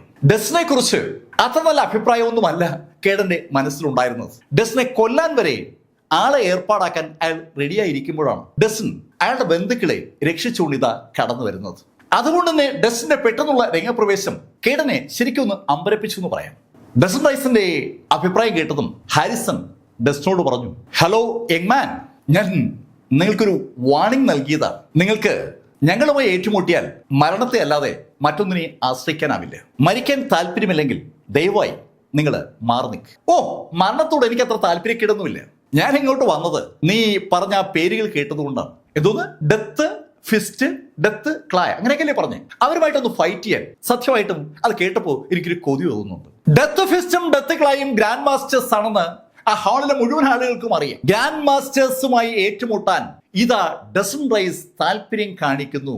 ചെയ്സും വിവിനും ഇവാൻസും എന്തു പറയണമെന്നറിയാതെ അമ്പരപ്പോടെ ഡസ് നോക്കുമ്പോൾ കേടന്റെ മുഖത്ത് വല്ലാത്തൊരു അതിശയം ഉണ്ടാവുകയാണ്. ചെയ്സ് വിവിയനോട് പറഞ്ഞു, ഇവന് വട്ടാണ്. ആരെങ്കിലും ഗ്രാൻഡ് മാസ്റ്ററുമായി ഏറ്റുമുട്ടു. ഇവന് അല്പസ്വല്പം അടിയന്തരെ അറിയാവുന്നേ ഉള്ളൂ. അതിന്റെ അഹങ്കാരത്തിലാണ് ഇവൻ ആ ഗ്രാൻഡ് മാസ്റ്ററുമായി ഏറ്റുമുട്ടുന്നത്. ഗ്രാൻഡ് മാസ്റ്റർ എന്താണെന്ന് ഇവൻ അറിയത്തില്ല. വിവിയനും അതേപോലെ ശബ്ദം തട്ടി ചെയ്സിനോട് പറഞ്ഞു, അതെ അതെ ഇവൻ പെട്ടു, അതെ അതെ അവൻ പെട്ടു. ഡസൻ റൈസിനെ കുറിച്ച് ചെയ്സും വിവിയനും അങ്ങനെ പറഞ്ഞതും കേടന്റെ മുഖത്ത് ശരിക്കും ഒരു ടെൻഷനുണ്ട്. അയാളുടെ കുടുംബത്തെ രക്ഷിക്കാനായി ഒരു അവതാരം പോലെ ഡസൻ റൈസ് അവതരിച്ചതാണ്. ഒരു സ്നീക്ക് അറ്റാക്കിലൂടെ ഡസ്റ്റിന് അവർ പലരെയും സ്തംഭിപ്പിച്ച് നിർത്താൻ പറ്റി. പക്ഷെ ഇപ്പോ ഡെത്ത് ക്ലായുമായും ഡെത്ത് ഫിസ്റ്റുമായും നേരിട്ട് ഏറ്റുമുട്ടാനായി ഡസൻ തീരുമാനിക്കുമ്പോൾ ആ അപ്പർ ഹാൻഡാണ് ഡസ്റ്റിന് നഷ്ടമാകുന്നത്. ഒളിയിരുന്നുള്ള ആക്രമണമായിരുന്നു ഡസ്റ്റിന് പറ്റിയത്. അങ്ങനെ കേടൻ മനസ്സ് ചിന്തിക്കുമ്പോൾ ഡെത്ത് ഫിസ്റ്റ് മുന്നോട്ട് വന്നു. ഏയ് എങ്മാൻ, എനിക്ക് നിന്റെ ഈ സംഭാഷണം അങ്ങ് സൂക്ഷിച്ചു കേട്ടോ. ഓക്കെ, ഇവിടെ നിൽക്കുന്ന ആളുകൾ നാളെ എന്നെ കുറ്റപ്പെടുത്താൻ പാടില്ല. നിനക്ക് ആദ്യത്തെ 3 ഇടി ഇടിക്കാനുള്ള അവസരം ഞാൻ തരികയാണ്. അങ്ങനെ പറഞ്ഞുകൊണ്ട് അയാൾ 2 കൈയും അയാളുടെ നെഞ്ചിലേക്ക് ചേർത്ത് കെട്ടുകയാണ്. നമ്മള് കൊച്ചു കുട്ടികളോട് അടി കൂടുമ്പോൾ നമ്മൾ കൈകെട്ടി ഇങ്ങനെ നിന്നു കൊടുക്കുമല്ലോ, പിള്ളേർ വന്നിട്ട് നമ്മളെ ഇടിക്കും. അതുപോലെ ഒരു പിള്ളേർ കളിയായിട്ട് ഡസൻ റൈസിന്റെ ആ വെല്ലുവിളിയെ നോക്കിക്കണ്ട ഡെത്ത് ഫിസ്റ്റ് കൈ നെഞ്ചിലേക്ക് ഇങ്ങനെ കെട്ടിയതും ഡസ്റ്റിൻ ഓക്കെ എന്ന് പറഞ്ഞിട്ട് മുന്നോട്ട് കുതിക്കുകയായിരുന്നു. മുന്നോട്ട് കുതിച്ച ഡസ്റ്റിൻ അതിവേഗതയിൽ ഒരു അറ്റയിടി വലത് കൈകൊണ്ട് നെഞ്ചിലേക്കാണ് ഡസ്റ്റിൻ ആഞ്ഞിടിച്ചത്. ഡസൻ റൈസിന്റെ ഇടി അയാളുടെ നെഞ്ചിൽ പതിഞ്ഞ ആ നിമിഷത്തിൽ ആ കൈയുടെ അതേ വേഗതയിൽ ഡെത്ത് ഫിസ്റ്റ് പുറകോട്ട് തെറിച്ചു. ശരിക്കും ഒരു ബുള്ളറ്റ് പായും പോലെ ഡെത്ത് ഫിസ്റ്റ് മേശകൾക്ക് മുകളിലൂടെ അതിവേഗതയിൽ പുറകോട്ട് പാഞ്ഞ് ആ ഹാളിലേക്ക് കയറുന്ന ഭാഗത്തുള്ള ആ കൂറ്റൻ തൂണിലിടിച്ച് താഴേക്ക് വീണു. ആ തൂണിൽ അയാൾ ഇടിക്കുമ്പോൾ അയാളുടെ മുഖം പലർക്കും വിസിബിൾ ആണ്. അയാൾ എന്തോ പറയാൻ ശ്രമിക്കുന്നുണ്ട്. നീ നിന്റെ ശക്തി ഒളിച്ചു വെച്ചിട്ട് എന്നെ ഇടിച്ചില്ലേ എന്ന് പറയാനുള്ള ഒരു ശ്രമമാണ് അയാളുടെ ഭാഗത്തു നിന്നുണ്ടായത്. പക്ഷെ ആ വാചകം അയാൾക്ക് പൂർണ്ണമായും പൂർത്തീകരിക്കാൻ കഴിയും മുമ്പ് അയാൾ ആ തൂണി ഇടിച്ച് താഴേക്ക് വീണു. താഴേക്ക് വീഴുമ്പോൾ അയാളുടെ വായിലൂടെയും മൂക്കിലൂടെയും രക്തം ഒലിച്ചിറങ്ങുകയാണ്. ഒറ്റ ഇടിക്ക് ഡസൻ റൈസ് കൊന്നിരിക്കുന്നു. ഒരു നിമിഷം ആ എൻ്റെ ഹോളും പൂർണ്ണ നിശബ്ദതയിലായി. ഒരു ഇല തറയിൽ വീണാൽ ആ ശബ്ദം ആളുകൾ കേൾക്കും. അത്ര നിശബ്ദമാണ് ഇപ്പൊ അവിടെ. ഒരു ഗ്രാൻഡ് മാസ്റ്റർ ആയിരുന്നു ഡെത്ത് ഫിസ്റ്റ്. ആ ഡെത്ത് ഫിസ്റ്റിനെയാണ് ഒറ്റ ഇടിക്ക് ഡസൻ റൈസ് കൊന്നിരിക്കുന്നത്. വിശ്വസിക്കാനാവാതെ സകലരും ഞെട്ടിത്തെറിച്ച് നിൽക്കുകയാണ്. കേടന് താൻ കണ്ട കാഴ്ചയെക്കുറിച്ച് എന്താണ് ചിന്തിക്കേണ്ടത് പോലും അറിയത്തില്ല. ഡസൻ റൈസിനെ സ്വിൻഡനിൽ വെച്ച് പരിചയപ്പെട്ട ആ നിമിഷം മുതൽ അയാൾക്ക് ഡസ്റ്റിനോടുണ്ടായിരുന്ന അഭിപ്രായ വ്യത്യാസം അയാളുടെ മകളുമായി ബന്ധപ്പെട്ടാണ്. മിൽസ്ബർഗിലെ ട്രമൻഡസ് സ്ത്രീയിലെ ഒന്നായ മറേ കുടുംബത്തിലെ ഷീല മറേ കമ്പനി അടിക്കാൻ നടക്കുന്ന ഒരു ചെറുപ്പക്കാരൻ. അങ്ങനെ ഒരു ലേബലാണ് അയാൾ ഡസ്റ്റിന് ആദ്യം കൊടുക്കാൻ ശ്രമിച്ചത്. അതുകൊണ്ടാണ് അയാൾ ഡസ്റ്റിനെ ഒഴിവാക്കാൻ ശ്രമിച്ചുകൊണ്ടേയിരുന്നത്. ഡസ്റ്റിൻ സാധാരണക്കാരനായ ഒരു നാട്ടുവൈദ്യനാണ്. ആ നാട്ടുവൈദ്യനെ കൊണ്ട് തന്റെ മകളെ വിവാഹം കഴിപ്പിക്കുന്നത് ശരിയല്ല എന്ന് അറിയാവുന്നത് കൊണ്ടാണ് കേടൻ ഡസ്റ്റിനിൽ നിന്ന് പരമാവധി അകന്നു മാറാൻ ശ്രമിച്ചത്. ഇപ്പോ അയാൾക്ക് അയാളുടെ ഡസ്റ്റിനെ കുറിച്ചുള്ള ധാരണ പൂർണ്ണമായും തെറ്റാണെന്ന് തെളിഞ്ഞു തുടങ്ങുകയാണ്. മറ്റാർക്കും അറിയില്ലെങ്കിലും കേടന് വളരെ വളരെ വ്യക്തമായിട്ടും ഒരു കാര്യം അറിയാം. കേടനെ ഇടിച്ച ഡെത്ത് ഫിസ്റ്റിന്റെ ശക്തിയെക്കുറിച്ച് മറ്റാരും കേടനോട് പറഞ്ഞു കൊടുക്കേണ്ട കാര്യമില്ല. ആ ഡെത്ത് ഫിസ്റ്റിനെയാണ് ഡസൻ റൈസ് ഒറ്റ ഇടിക്ക് ഇതാ കൊന്നിരിക്കുന്നത്. അതിന് ഒറ്റ അർത്ഥമേ ഉള്ളൂ. ഡസൻ റൈസ് ഒരു ഗ്രാൻഡ് മാസ്റ്ററാണ്. ഗ്രാൻഡ് മാസ്റ്ററായ ഡസൻ റൈസ് അയാളുടെ ആ ശക്തി ഒളിച്ചു വെച്ചിട്ട് ഒരു സാധാരണക്കാരന്റെ ലേബലിൽ അയാളുടെ മുന്നിൽ പ്രത്യക്ഷപ്പെട്ടതാണ്. ആ യാഥാർത്ഥ്യം കേടന്റെ മനസ്സിലേക്ക് വന്നപ്പോൾ കേടൻ പോലും അറിയാതെ അയാളുടെ പെരുവിരലിൽ നിന്ന് ഒരു വിറയൽ അയാളുടെ ശരീരത്തിലേക്ക് ഇങ്ങനെ കയറി വരികയാണ്. ശരിക്കും ഒരു ഭയം അയാൾക്ക് ഉണ്ടായിട്ടുണ്ട്. ഹേയ്, അബദ്ധമായി പോയി. ഡസനുമായിട്ട് ഒരു നല്ല ബന്ധം ഉണ്ടാക്കേണ്ടതായിരുന്നു. അങ്ങനെ ഒരു ചിന്ത കേടന്റെ മനസ്സിലേക്ക് വരുമ്പോൾ വിവിനും ചെയ്സും ഇവാൻസും അടങ്ങിയ ടീം ശരിക്കും ഞെട്ടിത്തെറിച്ചിരിക്കുകയാണ്. മുന്നിൽ കണ്ട കാഴ്ച അവർക്ക് വിശ്വസിക്കാൻ പറ്റുന്നതിന് അപ്പുറമുള്ള ഒന്നാണ്. ചെയ്സ് വല്ലാതെ വിളർന്ന് കണ്ടതും വിവിയൻ ചെയ്സിനോട് പറഞ്ഞു, ഏയ് ചെയ്സ്, ഡസ്റ്റിൻ വലിയ ശക്തനൊന്നുമല്ല. അയാളൊരു സ്നീക്ക് അറ്റാക്ക് നടത്തിയതാണ്. ആ ഡെത്ത് ഫിസ്റ്റിനെ തയ്യാറെടുക്കാൻ കഴിയും മുമ്പ് ഡസ്റ്റിൻ ഇടിച്ചതുകൊണ്ടാണ് അയാൾ കൊല്ലപ്പെട്ടത്. വളരെ വേഗമാണ് ഡസ്റ്റിനെതിരെയുള്ള ഒരു പോയിന്റ് വിവിയൻ ഉണ്ടാക്കിയെടുക്കുന്നത്. വിവിയന് ഡസ്റ്റിൻ ഒരു സംഭവമാണെന്നുള്ള കാര്യം അംഗീകരിച്ചു കൊടുക്കാൻ പറ്റത്തില്ലല്ലോ. വിവിയൻ പറഞ്ഞു കേട്ടപ്പോഴാണ് ചേസിന് ഒരു ആശ്വാസമായത്. അതെ, ഡസ്റ്റിൻ നടത്തിയത് ഒളിയാക്രമണമാണ്. ഒളിയാക്രമണത്തിൽ കൊല്ലപ്പെട്ടത് മറേ കുടുംബത്തെ നശിപ്പിക്കാനായി വന്ന ഒരു ആളാണെന്നുള്ള കാര്യം പോലും അവർ വിസ്മരിക്കുകയാണ്. അവർക്ക് ഡസ്റ്റിനെ അങ്ങോട്ട് വിജയിക്കുന്നതിനെ ഉൾക്കൊള്ളാൻ ഒരു പാട്. ഈ സമയത്ത് ജനറൽ മറയുടെ മുഖത്ത് ശരിക്കും ഒരു സന്തോഷവും അതിശയൊക്കെ ഉണ്ട്. വല്ലാത്തൊരു അമ്പരപ്പോടുകൂടി അദ്ദേഹം വാത്സല്യപൂർവ്വം ഡസ്റ്റിൻ റൈസിനെ അങ്ങനെ നോക്കുമ്പോൾ ഹാരിസൺ ഡസ്റ്റിനോട് പറഞ്ഞു, ഞാൻ ഇവിടെ ഈ മറേ കുടുംബത്തിൽ നിങ്ങളെപ്പോലൊരാളെ പ്രതീക്ഷിച്ചില്ല. മറേ കുടുംബത്തിന്റെ കീഴിൽ ശക്തരായ ആളുകൾ ഉണ്ടാകുമെന്ന് ഞാൻ തിരിച്ചറിയേണ്ടിയിരുന്നു. ഓക്കെ, തെറ്റ് എന്റേതാണ്. പക്ഷെ മിസ്റ്റർ, നിങ്ങൾ ഇത് നേരിടേണ്ടി വരും. അങ്ങനെ പറഞ്ഞിട്ട് അയാളുടെ വലത് കൈ ഒന്ന് വീശുന്നതും അയാളുടെ ഷർട്ടിന്റെ കൈക്കുള്ളിൽ നിന്ന് ഒരു കറുത്ത ബോള് പുറത്തേക്ക് ഇറങ്ങി വന്നു. ആ ബോള് അയാളുടെ കയ്യിലൂടെ ഉരുണ്ട് അയാളുടെ ഉള്ളം കൈയിലേക്ക് വരികയാണ്. ഒരു കറുത്ത ബോള്. ആ കറുത്ത ബോള് കയ്യിലേക്ക് വന്ന നിമിഷത്തിനെ അയാൾ ഡസ്റ്റിനെതിരെ എറിഞ്ഞുകൊണ്ട് അയാൾ ഡസ്റ്റിനോട് പറഞ്ഞു, വാച്ച്. ഡസ്റ്റിൻ നോക്കുമ്പോ അയാളുടെ നേരെ കറുത്ത നിറത്തിലുള്ള ഒരു ബോള് പാഞ്ഞു വരുന്നതാണ് കാണുന്നത്. ഡസ്റ്റിന് നേരെ ആ ബോൾ പാഞ്ഞു വരുന്നത് കണ്ടതും ഡസ്റ്റിൻ കൈ നിവർത്തി ആ ബോളിൽ ഒരു ഒറ്റ ഇടി. ആ ഇടി ആ പന്തിൽ പതിഞ്ഞതും ആ ബോൾ അങ്ങ് പൊട്ടി. എന്താണ് സംഭവിക്കുന്നതെന്ന് ഡസ്റ്റിന് മനസ്സിലാക്കും മുമ്പ് ആ പൊട്ടിയ ബോള് അനവധി നൂലുകളായി മാറി. ഡസ്റ്റിന് കാര്യം മനസ്സിലാകുമ്പോഴേക്കും ആ നൂല് ഒരു വലയായി ഡസ്റ്റിന് ചുറ്റും രൂപം കൊണ്ട് കഴിഞ്ഞു. സ്വർണ്ണ നിറത്തിലുള്ള ഒരു വല ഡസ്റ്റിന് ചുറ്റും രൂപം കൊണ്ടിരിക്കുകയാണ്. ആ വലയിലേക്ക് പിടിച്ച ഡസ്റ്റിൻ ഹാരിസണോട് ചോദിച്ചു, ഇത് ഡ്രാഗൺ റോപ്പ് അല്ലേ? അതെ, ഗ്രാൻഡ് മാസ്റ്റേഴ്സിനെ തളയ്ക്കാനുള്ള ഗോൾഡൻ റോപ്പ്. ഗ്രാൻഡ് മാസ്റ്റേഴ്സ് ലെവലിലുള്ള ആളുകളെ തളച്ചിടാനായി ഉണ്ടാക്കപ്പെട്ടിരിക്കുന്ന പ്രത്യേക മെറ്റീരിയൽ ഉണ്ടാക്കിയ റോപ്പ് ഉപയോഗിച്ചുള്ള ഒരു നെറ്റിനകത്ത് ഇതാ ഡസ്റ്റിൻ പെട്ടിരിക്കുകയാണ്. ഈ കാഴ്ച സ്വാഭാവികമായിട്ടും കേഡനെയും കൂടുതലുള്ള ആളുകളെയും ശരിക്കും ഞെട്ടിച്ചിരിക്കുകയാണ്. ഡസ്റ്റിൻ റൈസ് ഒരു ഗ്രാൻഡ് മാസ്റ്റർ ആണെന്ന് അറിഞ്ഞപ്പോ ഒരു സാധ്യത അവർക്ക് ഫീൽ ചെയ്തതാണ്. ഇപ്പൊ ഇതാ ആ ഡസ്റ്റിൻ റൈസ് ഒരു നെറ്റിനകത്ത് കൊടുക്കപ്പെട്ടിരിക്കുകയാണ്. ഡസ്റ്റിൻ ബലം പ്രയോഗിച്ചാലും ആ നെറ്റ് പൊട്ടിക്കാനാവില്ല. ആ നെറ്റ് അഴിക്കാൻ നെറ്റിനകത്തുള്ള ഒരാൾക്ക് പറ്റത്തില്ല. അങ്ങനെയാണ് ആ നെറ്റിന്റെ ഡിസൈൻ. വല്ലാത്തൊരു പ്രതീക്ഷ ഡസ്റ്റിൻ റൈസ് ഉണ്ടാക്കിയ നിമിഷത്തിലാണ് ഡസ്റ്റിൻ ആ നെറ്റിനകത്ത് കുരുക്കപ്പെട്ടത്. എന്ത് ചെയ്യണമെന്നറിയാതെ ഡസ്റ്റിനും ആ നെറ്റിനകത്ത് സ്തംഭിച്ചു നിൽക്കുമ്പോൾ ഡസ്റ്റിനെ ഒന്ന് നോക്കിയിട്ട് ഹാരിസൺ ജനറൽ മറയ്ക്ക് നേരെ തിരിഞ്ഞു. ജനറൽ മറേ, ഞാൻ നിർത്തിയിടത്തുനിന്ന് വീണ്ടും തുടങ്ങാൻ പോവുകയാണ്. ഞാൻ ആദ്യം കരുതിയത് നിങ്ങളുടെ ബന്ധുക്കളെയൊക്കെ തീർത്തിട്ട് നിങ്ങളെങ്കിൽ തീർക്കാമെന്നാണ്. ഇനി അതിനൊന്നുള്ള സമയമില്ല. ഡെത്ത് ക്ലാ, ജനറൽ മറയെ തീർക്ക്. കേൾക്കേണ്ട താമസം ഡെത്ത് ക്ലാ മുന്നോട്ട് ചാടി ഉയർന്നു.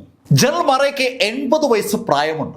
The protector of dragon marsh എന്നായിരുന്നു അദ്ദേഹത്തിന്റെ ഔദ്യോഗിക നാമം. ഏകദേശം 30 വർഷങ്ങൾക്ക് മുമ്പാണ് അദ്ദേഹം ആ പ്രൊട്ടക്ടർ തസ്തികയിൽ നിന്ന് വിരമിക്കുന്നത്. ആ ആളെയാണ് ഗ്രാൻഡ് മാസ്റ്ററായ ഡ്രാഗൺ ക്ലാ ഇത് ആക്രമിക്കുന്നത്. 80 വയസ്സുള്ള ജനറൽ മറയ്ക്ക് ഡ്രാഗൺ ക്ലായുടെ അറ്റാക്കിനെ തടഞ്ഞു നിർത്താൻ കഴിയില്ല എന്ന യാഥാർത്ഥ്യം ആ ഹാളിലെ മുഴുവൻ ആളുകൾക്കും അറിയാം. സകലരും ശരിക്കും ഞെട്ടിയിരിക്കുകയാണ്. ഡെത്ത് ക്ലായും ജനറൽ മറയും തമ്മിൽ അകലം ഏകദേശം ഒരു 10 അടിയാണ്. ഡസ്റ്റിൻ റൈസ് ഉറക്കെ വിളിക്കുന്നുണ്ട്, ജനറൽ ശ്രദ്ധിക്കണേ. കേഡനും ഉറക്കെ വിളിക്കുകയാണ്, അച്ഛൻ ശ്രദ്ധിക്കണേ. അങ്ങനെ പറഞ്ഞുകൊണ്ട് കേഡൻ അയാളുടെ ബന്ധുക്കളോട് വിളിച്ചു പറയണം, എല്ലാവരും അച്ഛനെ രക്ഷിക്കുക.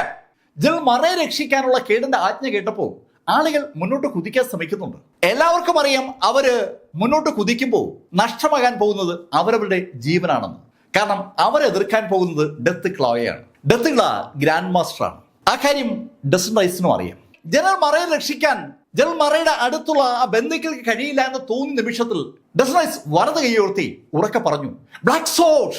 ശരിക്കും അവിടെ ഒരു ബഹളം നടക്കുന്നിടയിലായതുകൊണ്ട് ഡസ്റ്റിൻ റൈസിന്റെ ആ ബ്ലാക്ക് സോഡ് എന്നുള്ള വിളി ആരും കേട്ടില്ല എന്ന് പറയാം. പക്ഷെ ആ നിമിഷത്തിൽ ശൂന്യതയിൽ നിന്ന് ബ്ലാക്ക് സോഡ് ആകാശത്തൂടി ആ ബാങ്കറ്റ് ഹാളിലേക്ക് പാഞ്ഞിറങ്ങുകയാണ്.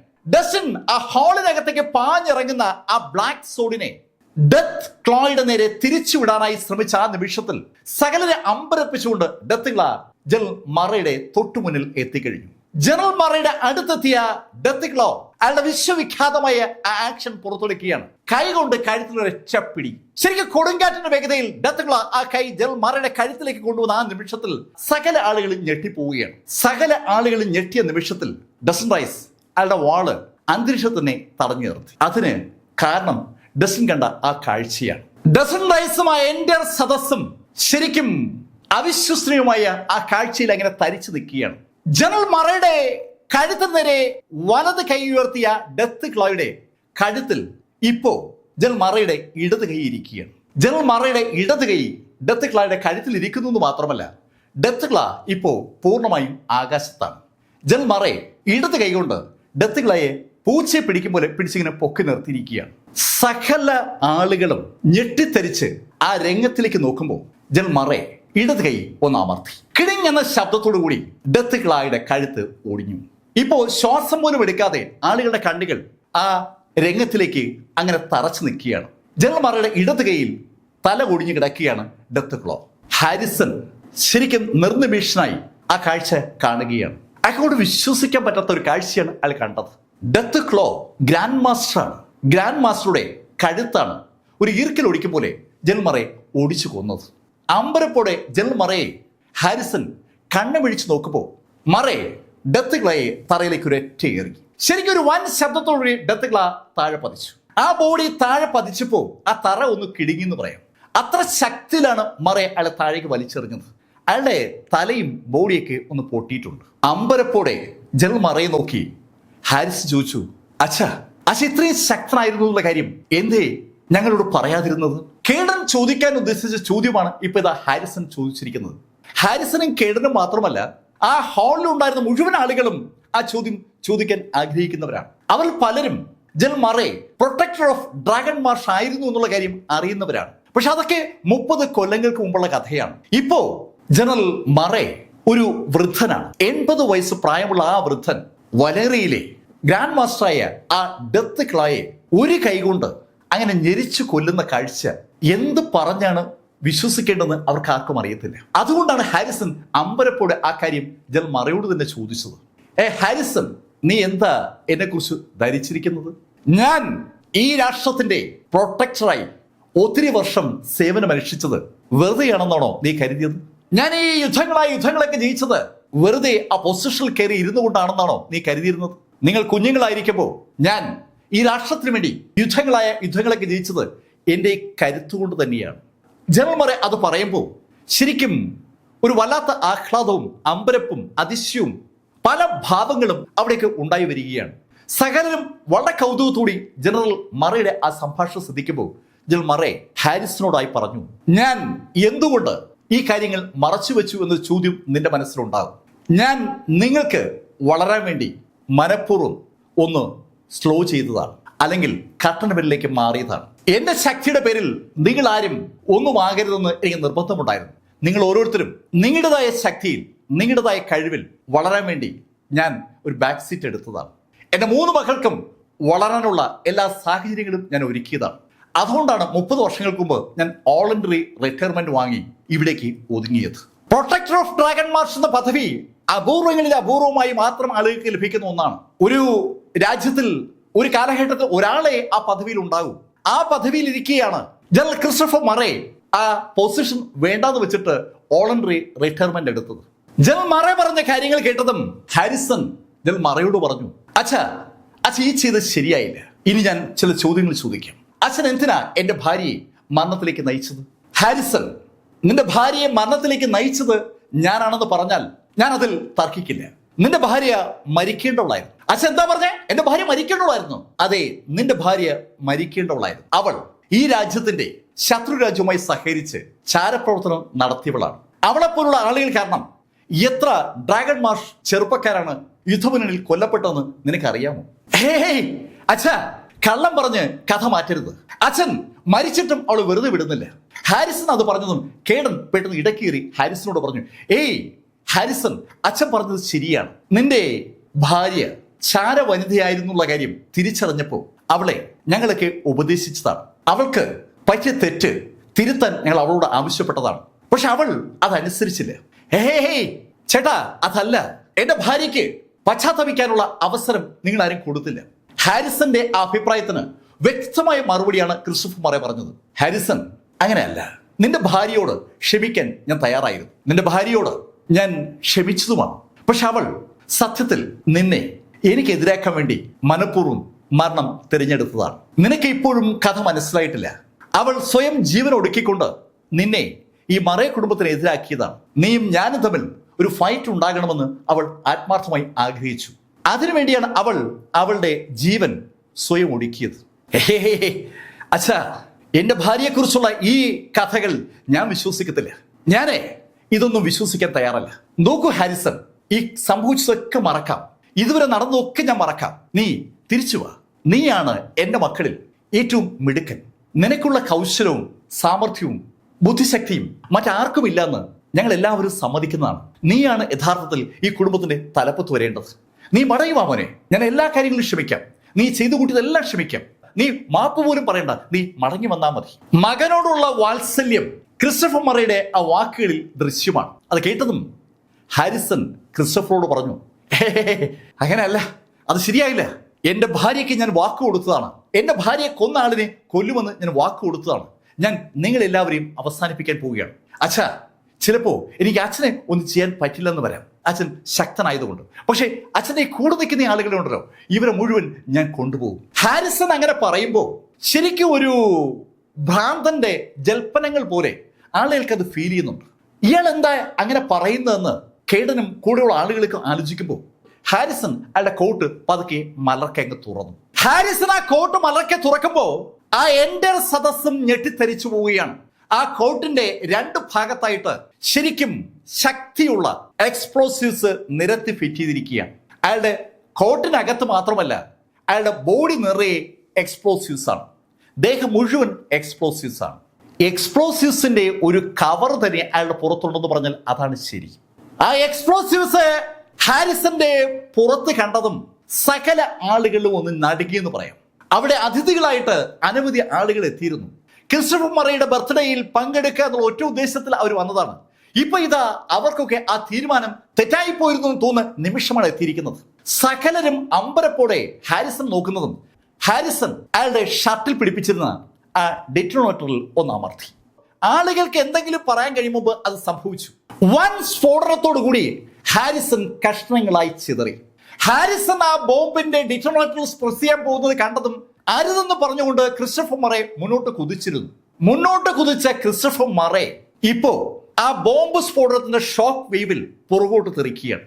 ക്രിസ്റ്റഫർ മറെ പുറകോട്ട് തെറിക്കുമ്പോൾ ചുറ്റുമുണ്ടായിരുന്ന ആളുകൾ കഷ്ണം കഷ്ണമായി ചിതറി പുറകോട്ട് അങ്ങനെ തെറിക്കുകയാണ്. ശരിക്കും ഒരു ഉഗ്ര സ്ഫോടനമാണ് അവിടെ ഉണ്ടായത്. കണ്ണം ചെക്കുന്ന പ്രകാശവും കാതടച്ചു പോകുന്ന ശബ്ദവും അതിഭീകരമായ ഒരു സ്ഫോടനത്തിന്റെ സകല പ്രതീതികളോടെ ഉണ്ടാക്കി. ശരിക്കും പൊടി പടലങ്ങളും രക്തവും മാംസവും അതുപോലെ അവിടെ ഉണ്ടായിരുന്ന ആഹാര സാധനങ്ങൾ തെറിച്ചതും മേശകൾ തകർന്നതും അടുത്തുണ്ടായിരുന്ന പല സാധനങ്ങളും തെറിച്ച കഷ്ണങ്ങളായി പൊടികളായി മാറിയതൊക്കെ കൊണ്ട് ഒരു വല്ലാത്ത അന്തരീക്ഷമാണ് അവിടെ. അഡീഷണലായി അവിടെ കേൾക്കുന്നത് ആളുകളുടെ ഉറക്കെയുള്ള അലമുറയിട്ടുള്ള കരച്ചിലാണ്. കൈയും കാലും തെറിച്ചു പോയവരും കൊല്ലപ്പെട്ടവരും ഒക്കെ ഇഷ്ടം പോലെയുണ്ട്. കോട്ടും സ്യൂട്ടും അണിഞ്ഞ് ഒരു ചടങ്ങിനെത്തിയ ആ ആളുകൾ കഷ്ണമായി ചിതറിയിരിക്കുകയാണ്. ദൂരേക്ക് തെറിച്ചുവിടാൻ ജനറൽ മറെ ഇതിനിടയിൽ ചാടി എണീറ്റിരുന്നു.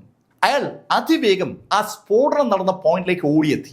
ആ സ്ഫോടനം നടന്ന പോയിന്റിൽ ഇപ്പൊ ഒരു വലിയ കുഴി രൂപപ്പെട്ടിട്ടുണ്ട്.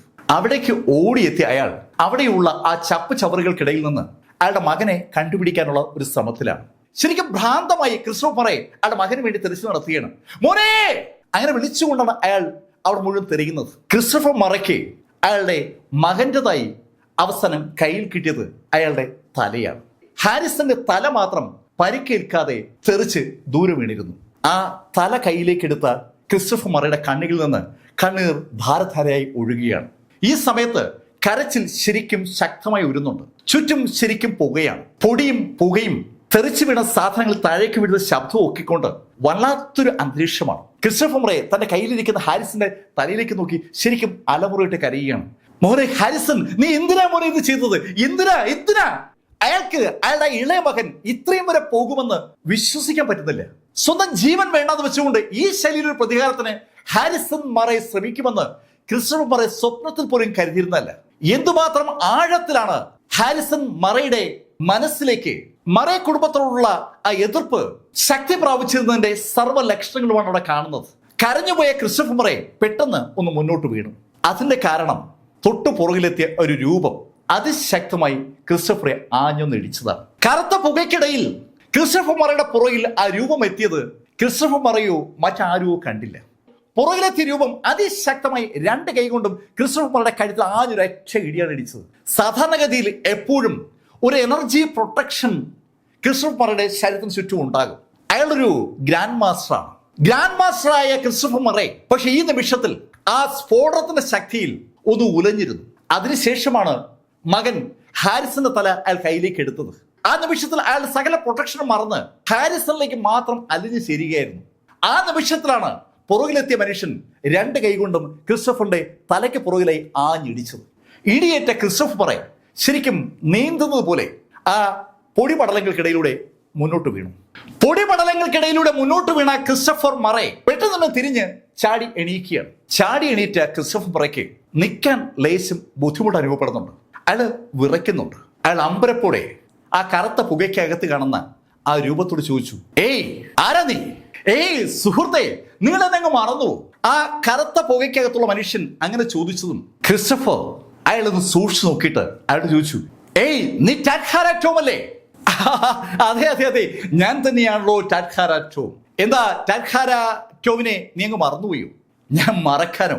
എടാ, നിന്നെ ഞാൻ 30 കൊല്ലം മുമ്പ് ചവിട്ടി ഓടിച്ചതല്ലേ? നീ വീണ്ടും ശക്തി ആർജിച്ചു. നിന്നെ ഇനിയും ഞാൻ തീർക്കും. ഏയ് ക്രിസ്റ്റഫർ, നിനക്ക് ഇനി അതിന് പറ്റുമെന്ന് തോന്നുന്നില്ല. നിങ്ങളുടെ ശക്തിയൊക്കെ ഇപ്പോ പോയിട്ടുണ്ട്. ആ സ്ഫോടനവും പിന്നെ എന്റെ ആ ഇടിയും രണ്ടും കൂടി നിങ്ങളുടെ ശക്തി കളഞ്ഞിരിക്കുകയാണ്. നിങ്ങൾക്കിനി എന്നെ ഒന്നും ചെയ്യാൻ പറ്റില്ല. ടാറ്റ്ഹാര ടോമച്ചിനോ കിങ്ഡം ഓഫ് ഫീനിക്സിലെ അറിയപ്പെടുന്ന ഒരു കുടുംബത്തിലെ അതിശക്തനായ ഒരു യോദ്ധാവായിരുന്നു. 30 കൊല്ലങ്ങൾക്ക് മുമ്പ് ഫീനിക്സ് കൺട്രിയും ഡ്രാഗൺ മാർഷും തമ്മിൽ യുദ്ധമുണ്ടായപ്പോൾ പ്രൊട്ടക്ടർ ഓഫ് ഡ്രാഗൺ മാർഷ് എന്ന നിലയിൽ ഡ്രാഗൺ മാർഷ് നയിച്ചിരുന്ന ക്രിസ്റ്റഫർ മറയുടെ കൈയാൽ ഗുരുതരമായി പരിക്കേറ്റ വ്യക്തിയാണ് ഈ ടാറ്റ്ഹാര കുടുംബത്തിലെ ടോമച്ചിനോ. അയാൾ അന്ന് ആ ഫീനിക്സിന്റെ സൈന്യത്തിന്റെ ഭാഗമായിരുന്നു. ഏയ് ക്രിസ്റ്റഫർ, ഞാൻ ഈ 30 കൊല്ലമായിട്ട് നിന്നെ കാത്തിരിക്കുകയായിരുന്നു. ഈ 30 കൊല്ലം കൊണ്ട് ഞാൻ എന്റെ ശക്തി തിരിച്ചു പിടിച്ചു. നീയോ എന്റെ ശക്തി കളഞ്ഞു പിടിച്ചു. ക്രിസ്റ്റഫർ മറയോട് വളരെ വ്യക്തമായിട്ട് ടോമച്ചിന് ആ കാര്യം സൂചിപ്പിച്ചതാണ്. ടാറ്റ്ഹാര ടോമച്ചിന് അങ്ങനെ പറയുമ്പോൾ ആ ഹാളിനകത്തുള്ള പുക ഏതാണ്ട് അടങ്ങിക്കഴിഞ്ഞു. ഇപ്പോ ബാലൻസ് ഉള്ള ആളുകൾക്ക് ആ ഭാഗം വിസിബിൾ ആണ്. നേരത്തെ ആ ബാങ്കറ്റ് ഹാളിന്റെ നടുക്ക് അനവധി ടേബിളുകൾ ഉണ്ടായിരുന്നു. ആ ടേബിളുകൾ ഇരുന്ന ഭാഗമൊന്നും ഇപ്പൊ കാണാനില്ല. അവിടെയൊക്കെ ശരിക്കും പൊടികളുടെ കൂമ്പാരങ്ങളും ചിതറിക്കിടക്കുന്ന ബോഡികളുമാണ് ഉള്ളത്. ഒരു വൻ സ്ഫോടനമാണ് അവിടെ നടന്നിരിക്കുന്നത്. ആ സ്ഫോടനം നടന്ന ഭാഗത്തുണ്ടായ കുഴിയുടെ സമീപത്തായി ക്രിസ്റ്റഫർ മറയും മറ്റൊരു വ്യക്തി നിൽക്കുകയാണ്. ആ വ്യക്തിയും ക്രിസ്റ്റഫർ മറയും മുഖത്തോട് മുഖം നിൽക്കുകയാണ്. എന്താണ് സംഭവിച്ചിരിക്കുന്നതെന്ന് ബാക്കി കാണികൾക്കാർക്കും ഒരു പിടിയുമില്ല. ആരാ ക്രിസ്റ്റഫർ മറയ്ക്ക് എതിരെ നിൽക്കുന്നത്? അങ്ങനെ ആളുകൾ ആലോചിക്കുമ്പോൾ ക്രിസ്റ്റഫർ മറേ ആ അപരിചിതനോട് പറഞ്ഞു, ഏയ് ടോമച്ചിനോ, നിന്നെ ഇനി ഇവിടെ വിടാൻ ഞാൻ അനുവദിക്കില്ല. അങ്ങനെ പറഞ്ഞുകൊണ്ട് ക്രിസ്റ്റഫർ മറേ അതിവേഗം മുന്നോട്ട് കുതിച്ചു. ക്രിസ്റ്റഫർ മറേ അതിശക്തമായി മുന്നോട്ട് കുതിച്ചതും ടോമച്ചിന് ഒന്ന് പുറകോട്ട് മാറിയ ടോമച്ചിനയ്ക്ക് നേരെ പിന്നെയും ക്രിസ്റ്റഫർ മുന്നോട്ട് കുതിക്കുകയാണ്. മുന്നോട്ട് കുതിച്ച ക്രിസ്റ്റഫർ ചാടി ഉയർന്ന് ടോമച്ചിനെ ഒറ്റയിടി. ടോമച്ചിന് സ്വാഭാവികമായിട്ടും ഒരു ഇടി തിരിച്ചു വിളിച്ചു. ടാറ്റ്ഹാര ടോമച്ചിനയുടെ ആ ഡിഫൻസും ക്രിസ്റ്റഫർ മറയുടെ ആ അറ്റാക്കും ശരിക്കൊരു സ്ഫോടനം തന്നെ വീണ്ടും ഉണ്ടാക്കി എന്ന് പറയാം. കാതടപ്പിക്കുന്ന ശബ്ദത്തോടു കൂടിയാണ് ആ ഇടികൾ ഉണ്ടായത്. രണ്ട് ഗ്രാൻഡ് മാസ്റ്റേഴ്സിന്റെ കൈകൾ തമ്മിൽ കൂട്ടിമുട്ടുമ്പോൾ സ്വാഭാവികമായിട്ടും അതിന് അനുബന്ധമായി ഒരു സ്ഫോടനം ഉണ്ടാകും. ശരിക്കും വായു തമ്മിൽ കൂട്ടിയിടിക്കുന്ന സ്ഫോടനമാണ് അവിടെ ഉണ്ടാകുന്നത്. ആ സ്ഫോടനത്തിന്റെ ശക്തിയിൽ അടുത്തുണ്ടായിരുന്ന ആളുകളൊക്കെ ദൂരേക്ക് തെറിച്ചു. ടാറ്റ്ഹാര ടോമച്ചിന് ഏകദേശം 10 അടി ദൂരേക്കാണ് ആ ഇടിയിൽ തെറിച്ചത്. ക്രിസ്റ്റഫർ മറേ എന്ന 80 വയസ്സുകാരൻ ഫീനിക്സ് രാജ്യത്തിലെ അതിശക്തനായ യോദ്ധാവായ ടാറ്റ്ഹാര ടോമച്ചിനെ 10 അടി ദൂരേക്ക് ഇടിച്ച് തെറിപ്പിച്ചിരിക്കുകയാണ്. സ്വാഭാവികമായിട്ടും അതൊരു ആവേശമായി ആളുകൾക്ക് അനുഭവപ്പെട്ടപ്പോൾ ക്രിസ്റ്റഫർ മറേ ഒന്ന് കുലുങ്ങുന്നത് എല്ലാവരുടെയും ശ്രദ്ധയപ്പെട്ടു. ഒന്ന് കുലുങ്ങിയ ക്രിസ്റ്റഫർ മറയുടെ വായിന്ന് രക്തം പുറത്തേക്ക് ചാടി. ഗുരുതരമായി പരിക്കേറ്റിരിക്കുകയാണ് ക്രിസ്റ്റഫർ മറയ്ക്കെന്ന് ആ കാഴ്ച വിളിച്ചു പറയുകയാണ്. ക്രിസ്റ്റഫർ മറയ്ക്ക് കാലുകൾ ഒന്ന് തറയിൽ ചവിട്ടി നിർത്താൻ പോലും പറ്റുന്നില്ല. ആ കാഴ്ച കണ്ടതും ടാറ്റ്ഹാര ഒന്ന് ചിരിച്ചു. ഹേയ് ക്രിസ്റ്റഫർ, നിന്നെ കൊണ്ട് മനഃപൂർവ്വം ഞാൻ എന്നെ അറ്റാക്ക് ചെയ്യിപ്പിച്ചതാണ്. എനിക്കറിയാം നിന്റെ ശരീരത്തിൽ കുറച്ച് ഊർജം കൂടി ബാലൻസ് ഉണ്ടായിരുന്നെന്ന്. ആ ഊർജമാണ് ഞാനിപ്പോ കളയിപ്പിച്ചത്. നീ തീർന്നു. ഏയ് ടാറ്റ്ഹാര, നീ തീക്കൊള്ളി കൊണ്ടാ തല ചൊറിയുന്നത്. ഓ, അതൊന്നും പ്രശ്നമില്ല. തീക്കൊള്ളി കൊണ്ടൊക്കെ തല ചൊറിയുന്ന ഒരു സുഖമുള്ള പരിപാടിയാണ്. ടാറ്റ്ഹാരയുടെ ഉരുളയ്ക്ക് ഉപ്പേരി പോലുള്ള മറുപടി കൂടെ ഉണ്ടായി. ടാറ്റ്ഹാര ക്രിസ്റ്റഫറോട് പറഞ്ഞു, ക്രിസ്റ്റഫർ, ഞാൻ നിന്നോട് ചില കാര്യങ്ങൾ കൂടി പറയാം. ഈ അവസരം ഉപയോഗിക്കുകയാണ്. നിന്റെ മകൻ നിനക്കെതിരെ തിരിഞ്ഞതിന്റെ കാരണക്കാരൻ ഞാനാണ്. അവനെ ഈ കഴിഞ്ഞ 5 കൊല്ലവും സപ്പോർട്ട് ചെയ്ത് ഞാൻ തന്നെയാണ്. ഞാനാണ് അവനെ പരിശീലിപ്പിച്ചത്, ഞാൻ അവനെ ശക്തനാക്കി മാറ്റിയത്, ഞാനാണ് അവനിൽ നിനക്കെതിരെയുള്ള വിഷം ഇങ്ങനെ കുത്തിവെച്ചുകൊണ്ടിരുന്നത്. എടാ ദുഷ്ട, നീ എന്റെ മകനെ എനിക്കെതിരാക്കി നീ അവനെ കൊന്നു അല്ലേ? ഹേയ് ക്രിസ്റ്റഫർ മറേ, ഞാനത് ഇന്നോ ഇന്നലെയോ ആരംഭിച്ചതല്ല. നിനക്ക് ഒരു കാര്യം അറിയാവൂ, നിന്റെ മകൻ ഹാരിസന്റെ ഭാര്യ ആരായിരുന്നു എന്നുള്ള കാര്യം നീ എപ്പോഴെങ്കിലും ആലോചിച്ചിട്ടുണ്ടോ? ടാഡ്ഹാര ടോമാച്ചനയുടെ ചോദ്യം കേട്ടപ്പോ ക്രിസ്റ്റഫർ മറയും ആ ഹാളിൽ മറേ കുടുംബത്തിന്റെ ഭാഗമായി ഉണ്ടായിരുന്ന ആളുകളൊക്കെ എന്താണ് ടോമാച്ചന ഉദ്ദേശിക്കുന്ന അറിയാൻ വേണ്ടി ടോമാച്ചനെ നോക്കിയതും ടോമാച്ചന ചിരിച്ചുകൊണ്ട് ക്രിസ്റ്റഫറോട് പറഞ്ഞു, അവൾ എന്റെ മകളായിരുന്നു. ശരിക്കും ഒരു ഇടിത്തി വീണ പോലും ആളുകൾ ഞെട്ടത്തില്ല. ക്രിസ്റ്റഫർ മറയും കൂടെയുള്ള ആളുകളും അക്ഷരാർത്ഥത്തിൽ ഞെട്ടിപ്പോയെന്ന് പറയാം. കൺട്രി ഓഫ് ഫീനിക്സിലെ ഏറ്റവും ശക്തമായ കുടുംബങ്ങളിൽ ഒന്നായ ടാഡ്ഹാരയിലെ ടോമാച്ചിന അയാളുടെ മകളെ തന്നെ പ്രൊട്ടക്ടർ ഓഫ് ഡ്രാഗൺ മാർഷിന്റെ മകനെ സ്വാധീനിക്കാനായി അയച്ചു എന്നാണ് ആ പറഞ്ഞു വരുന്നത്. അതേ ക്രിസ്റ്റഫർ, നീ ആലോചിച്ച് ശരിയാണ്. എന്റെ മകളെ ഞാൻ തന്നെയാണ് ഹാരിസിന്റെ അടുത്തേക്ക് വിട്ടത്. അവൾ വളരെ വളരെ ശ്രദ്ധിച്ച് നിന്റെ മകനെ കറക്കിയെടുത്തത് തന്നെയാണ്. നിന്റെ മകനെ അവൾ പ്രണയിക്കുന്നതായി അഭിനയിച്ചത് ഒരേ ഒരു ലക്ഷ്യത്തിനാണ്, നിന്നെ തകർക്കാൻ വേണ്ടി. നീയാണല്ലോ ഈ പ്രൊട്ടക്ഷൻ. നിന്റെ പ്രൊട്ടക്ഷൻ ഇനി ഈ രാജ്യത്തിന് വേണ്ട എന്ന് ഞങ്ങളങ്ങ് തീരുമാനിച്ചു. നീ പ്രൊട്ടക്ട് ചെയ്തിടത്തോളം മതി എന്ന് ഞാൻ തീരുമാനിച്ചു. അതുകൊണ്ടാണ് എന്റെ മകൾ എന്റെ പ്ലാനിനനുസരിച്ച് പ്രവർത്തിച്ചത്. ഞാൻ പറഞ്ഞിട്ടാണ് എന്റെ മകൾ ജീവൻ സ്വയം അവസാനിപ്പിച്ചത്. എന്റെ മകൾ നിന്നെ അവസാനിപ്പിക്കാൻ വേണ്ടി അവളുടെ ജീവൻ ബലി കൊടുക്കുകയായിരുന്നു. ക്രിസ്റ്റഫർ മറേയും കുടുംബത്തെ അവസാനിപ്പിക്കാനായി ടാഡ്ഹാര ടോമാച്ചിന അയാളുടെ മകളെ പോലും കരുവാക്കിയായിരുന്നു എന്ന യാഥാർത്ഥ്യമാണ് ഇപ്പോ അവിടെ ഇങ്ങനെ ഉയർന്നു കേൾക്കുന്നത്. പക്ഷെ അത് അയാൾ വലിയ അഭിമാനപൂർവ്വമാണ് പറയുന്നത്.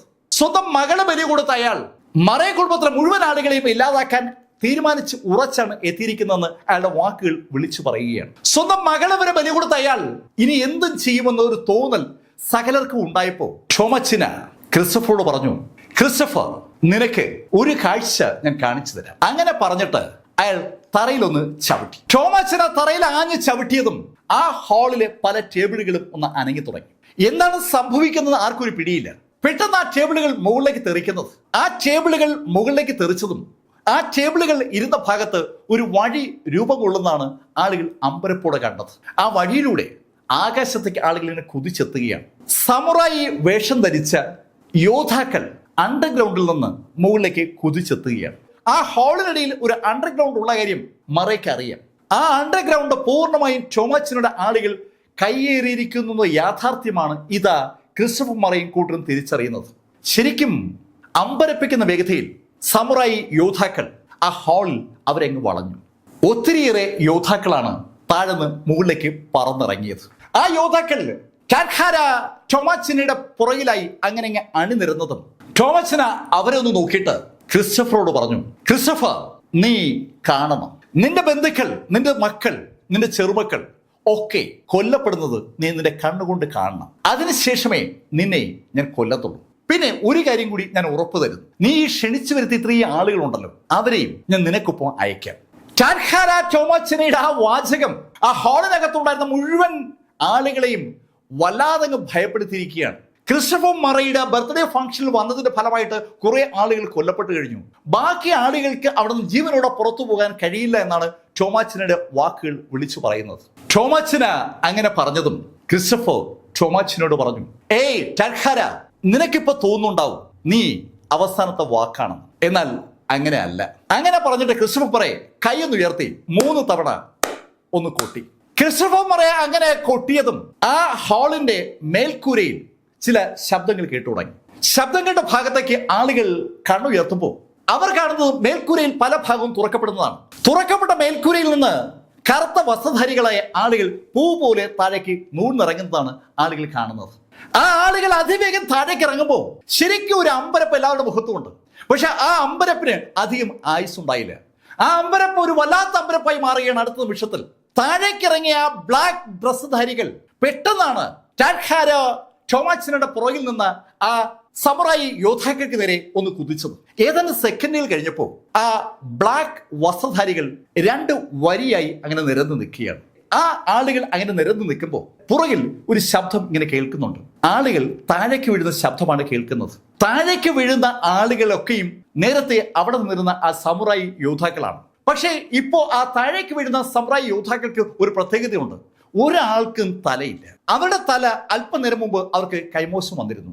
അവരുടെ തലകൾ ഇപ്പോ വേറെ ആളുകളുടെ കയ്യിലാണ്. അതെ, അവിടെ ആ വരിയായി നിൽക്കുന്ന കറുത്ത വസ്ത്രം ധരിച്ച ആ യോദ്ധാക്കളുടെ കയ്യിൽ ഇപ്പോ ഓരോ തലകളുണ്ട്. ആ തലകളിൽ നിന്ന് രക്തം ഇറ്റിറ്റ് വീഴുകയാണ്. ടാഡ്ഹാര ടോമാച്ചിനോ ആ കാഴ്ച കണ്ട് ശരിക്കും നടുങ്ങി എന്ന് പറയാം. ശരിക്കും അമ്പരപ്പിക്കുന്ന വേഗതയിലാണ് ടാഡ്ഹാര നമാച്ചിനയുടെ ആ യോദ്ധാക്കളെ ജൽ മറയുടെ ആ കറുത്ത പട കൊന്നൊടുക്കിയത്. എന്താണ് സംഭവിച്ചതെന്ന് സത്യത്തിൽ ആ സമുറായി യോദ്ധാക്കൾക്ക് മനസ്സിലായോ എന്നത് പോലും സംശയമാണ്. ഒരു പ്രകാശം പോലെ ആ കറുത്ത ടീം കടന്നു വരികയും തല വെട്ടിയെടുത്തുകൊണ്ട് പോവുകയുമായിരുന്നു. ഇപ്പോ ആ ഹാളിൽ വല്ലാത്തൊരു നിശബ്ദതയുണ്ട്. എന്തൊക്കെയാ സംഭവിക്കുന്നത്? പെട്ടെന്ന് ടോമച്ചിന ഒരിക്കൽ കൂടി കാല് തറയിൽ ആഞ്ഞു ചവിട്ടി. അടുത്ത നിമിഷത്തിൽ അനവധി സമുറായി പോരാളികൾ തറയിൽ നിന്ന് ഇങ്ങനെ പൊങ്ങി വരികയാണ്. പിന്നീട് നമ്മൾ അവിടെ കാണുന്നത് ഒരു യുദ്ധം തന്നെയാണ്. നേരത്തെ പ്രിപ്പയർഡ് അല്ലായിരുന്നത് കൊണ്ട് ആ സമുറായി യോദ്ധാക്കളും ആ കറുത്ത യോദ്ധാക്കളും തമ്മിലുള്ള യുദ്ധത്തിൽ കറുത്ത യോദ്ധാക്കൾ നിഷ്പ്രയാസം വിജയിച്ചതാണ്. പക്ഷേ അടുത്ത നിമിഷത്തിൽ കറുത്ത യോദ്ധാക്കളുടെ ഇരട്ടിയോളം യോദ്ധാക്കൾ താഴെ നിന്നിങ്ങനെ പൊങ്ങി വരികയാണ്. ക്രിസ്റ്റഫർ മറയുടെ ആ കറുത്ത യോദ്ധാക്കളും ടോമാച്ചിനയുടെ ആ സമുറായിക്കാരും തമ്മിൽ അതിശക്തമായ ഫൈറ്റ്. ആ ഫൈറ്റ് അതിശക്തമായി നടക്കുന്ന കണ്ടതും ഡസൻ ഡയസ് കേഡനോട് പറഞ്ഞു, ഏയ് എന്നെ തുറന്നുവിട്. ഡസ്റ്റിനെ പൂട്ടിയിരിക്കുന്ന ആ സ്വർണ്ണ നിറത്തിലുള്ള നെറ്റിൽ നിന്ന് ഡസ്റ്റിന് പുറത്ത് കിടക്കണമെങ്കിൽ പുറത്തു നിന്നുള്ള ഒരാളുടെ സഹായം വേണം. ഡസ്റ്റിൻ അയാളെ തുറന്നു വിടാനായി കേഡനോട് പറഞ്ഞതും കേഡൻ ഡസ്റ്റിനോട് ചോദിച്ചു, ഏയ് ഞങ്ങൾ ഇതിനെ തുറന്നാലും നിനക്ക് നമ്മളെ രക്ഷിക്കാൻ പറ്റൂ? കേഡനൊരു സംശയം, ക്രിസ്റ്റഫർ മറയെ അപകടപ്പെടുത്തിയിരിക്കുന്ന ആ ടോമാച്ചിനോ വല്ലാതെ ശക്തനാണ്. ആ ടോമാച്ചിനെ നേരിടാനുള്ള ശക്തി ഡസ്റ്റിന് ഉണ്ടോ എന്നൊരു സംശയമാണ് കേഡനുള്ളത്. കേഡൻ ആ ചോദ്യം ചോദിച്ചതും ലില്ലി ഡസ്റ്റിനോട് പറഞ്ഞു, ഞാൻ രക്ഷിക്കാം. ലില്ലിക്ക് രണ്ടാമതൊന്നും ആലോചിക്കാനൊന്നുമില്ല. ലില്ലി ഓടി ഡസ്റ്റിന് അടുത്തെത്തി ആ കെട്ടുകൾ വളരെ ശ്രദ്ധാപൂർവ്വം അഴിക്കുകയാണ്. ഡസൻ ഡയസ് ഒരു അൾട്ടിമേറ്റ് ഗ്രാൻഡ് മാസ്റ്റർ ആണ്. ഡസൻ ഡയസിന് ആ നെറ്റ് പൊട്ടിക്കാൻ പറ്റും. നെറ്റ് പൊട്ടിച്ച ആ നെറ്റ് പൂർണ്ണമായി നഷ്ടമാകും. ഡസനെ ആ നെറ്റ് മൂടിയ നിമിഷത്തിൽ തന്നെ ഡസൻ ഒരു കാര്യം ഉറപ്പിച്ചിരുന്നു, ആ നെറ്റ് അഴിച്ചെടുത്ത് സ്വന്തമാക്കണം. അതുകൊണ്ടാണ് ഡസൻ പുറത്തു നിൽക്കുന്ന ആളുകളോട് നെറ്റ് അഴിക്കാൻ ആവശ്യപ്പെട്ടത്. ടോമാച്ചിനയ്ക്കൊപ്പമുള്ള ആളുകളും ക്രിസ്റ്റഫർ മറയുടെ ആ ബ്ലാക്ക് ഗാർഡുകളും തമ്മിൽ ശക്തമായ ഫൈറ്റ് നടക്കുന്നതുകൊണ്ട് സകലരുടെ ശ്രദ്ധ അതിലേക്കാണ്. അതുകൊണ്ട് തന്നെ ലില്ലിക്ക് വളരെ വേഗം ഡസൻ റൈസിനെ ബന്ധിപ്പിച്ചിരിക്കുന്ന ആ കയറ് അഴിക്കാൻ പറ്റുകയാണ്. വളരെ വേഗം അഴിക്കാൻ പറ്റുന്നു പറയുമ്പോഴും അതൊരു വല്ലാത്ത കെട്ടാണ്. വളരെ വളരെ ശ്രദ്ധിച്ചു മാത്രമേ ആ കെട്ട് അഴിക്കാൻ പറ്റൂ. ലില്ലി ആ കെട്ടുകൾ അഴിച്ചുകൊണ്ടിരിക്കുമ്പോൾ പെട്ടെന്നാണ് ഉറക്കെ ഒരു ശബ്ദം. ശബ്ദം കേട്ട ഭാഗത്തേക്ക് എല്ലാവരും നോക്കുമ്പോൾ നഖാമുറ ഒരു കത്തി ഷീലയുടെ കഴുത്തിൽ പിടിച്ചിരിക്കുന്നതാണ് ആളുകൾ കാണുന്നത്. നേരത്തെ സ്ഫോടനം ഉണ്ടായ സമയത്ത് ആളുകൾ പല ഭാഗത്തായി ചിതറിയപ്പോൾ ഷീല ആ മറേ കുടുംബത്തിന്റെ പ്രധാന ഗ്രൂപ്പിൽ നിന്ന് മാറിപ്പോയിരുന്നു. ആ സാഹചര്യത്തെ നഖാമുറ മുതലെടുക്കുകയാണ്. നഖാമുറ കത്തി ഷീലയുടെ കഴുത്തിൽ വെച്ചുകൊണ്ട് സ്റ്റോപ്പ് ചെയ്യാൻ പറഞ്ഞതും ക്രിസ്റ്റഫർ മറേ അത് കണ്ടു. ക്രിസ്റ്റഫർ ഉടൻ തന്നെ ബ്ലാക്ക് ഗാർഡുകൾ പറഞ്ഞു, ബ്ലാക്ക് ഗാർഡുകൾ പെട്ടെന്ന് പിന്മാറി. ക്രിസ്റ്റഫർ മറയ്ക്ക് ഏറ്റവും സ്നേഹമുള്ള വ്യക്തി ഷീല മറയാണ്. അയാളുടെ ചെറുമകളാണല്ലോ ഷീല മറേ. ഷീലയുടെ കഴുത്തിൽ കൈവച്ചിരിക്കുന്ന നഖാമുറയോടായി ക്രിസ്റ്റഫർ പറഞ്ഞു, ഏയ് അവളൊന്നും ചെയ്യരുത്. ഈ കാഴ്ച കണ്ട ടോമാച്ചിനോ ഉറക്കൊന്നു ചിരിച്ചു. ഹേയ് മിടുക്കൻ, ചെറുമകനായാൽ ഇങ്ങനെ തന്നെ വേണം. നഖാമുറ ടോമാച്ചിനയുടെ ചെറുമകനാണെന്നുള്ള ആ അനൗൺസ്മെന്റ് കേട്ടതും ഷീല അമ്പരപ്പൊടി നഖാമുറയോട് ചോദിച്ചു, ഏയ് നഖാമുറ, നിങ്ങള് ഗാരറ്റിന്റെ കൂട്ടുകാരനല്ലേ? നിങ്ങൾ എന്തിനാ എന്നെ പിടിച്ചിരിക്കുന്നത്? ഹേയ് ഷീല, നീ ശരിക്കും ഒരു മണ്ടിയാണ്. ഞാന് യഥാർത്ഥത്തിൽ ഇന്നലെ നിന്നെ തട്ടിക്കൊണ്ടുപോയതാണ്. നിന്നെ രക്ഷിക്കാൻ വന്നത് ഡസ്റ്റിനാണ്. നീ പക്ഷേ ഞാനും ഗാരറ്റും നിന്റെ കൂട്ടുകാരൊക്കെ പറയുന്ന കേട്ടപ്പോ അതിലങ്ങ് വിശ്വസിച്ചു പോയി. ഡസ്റ്റിനായിരുന്നു ശരി.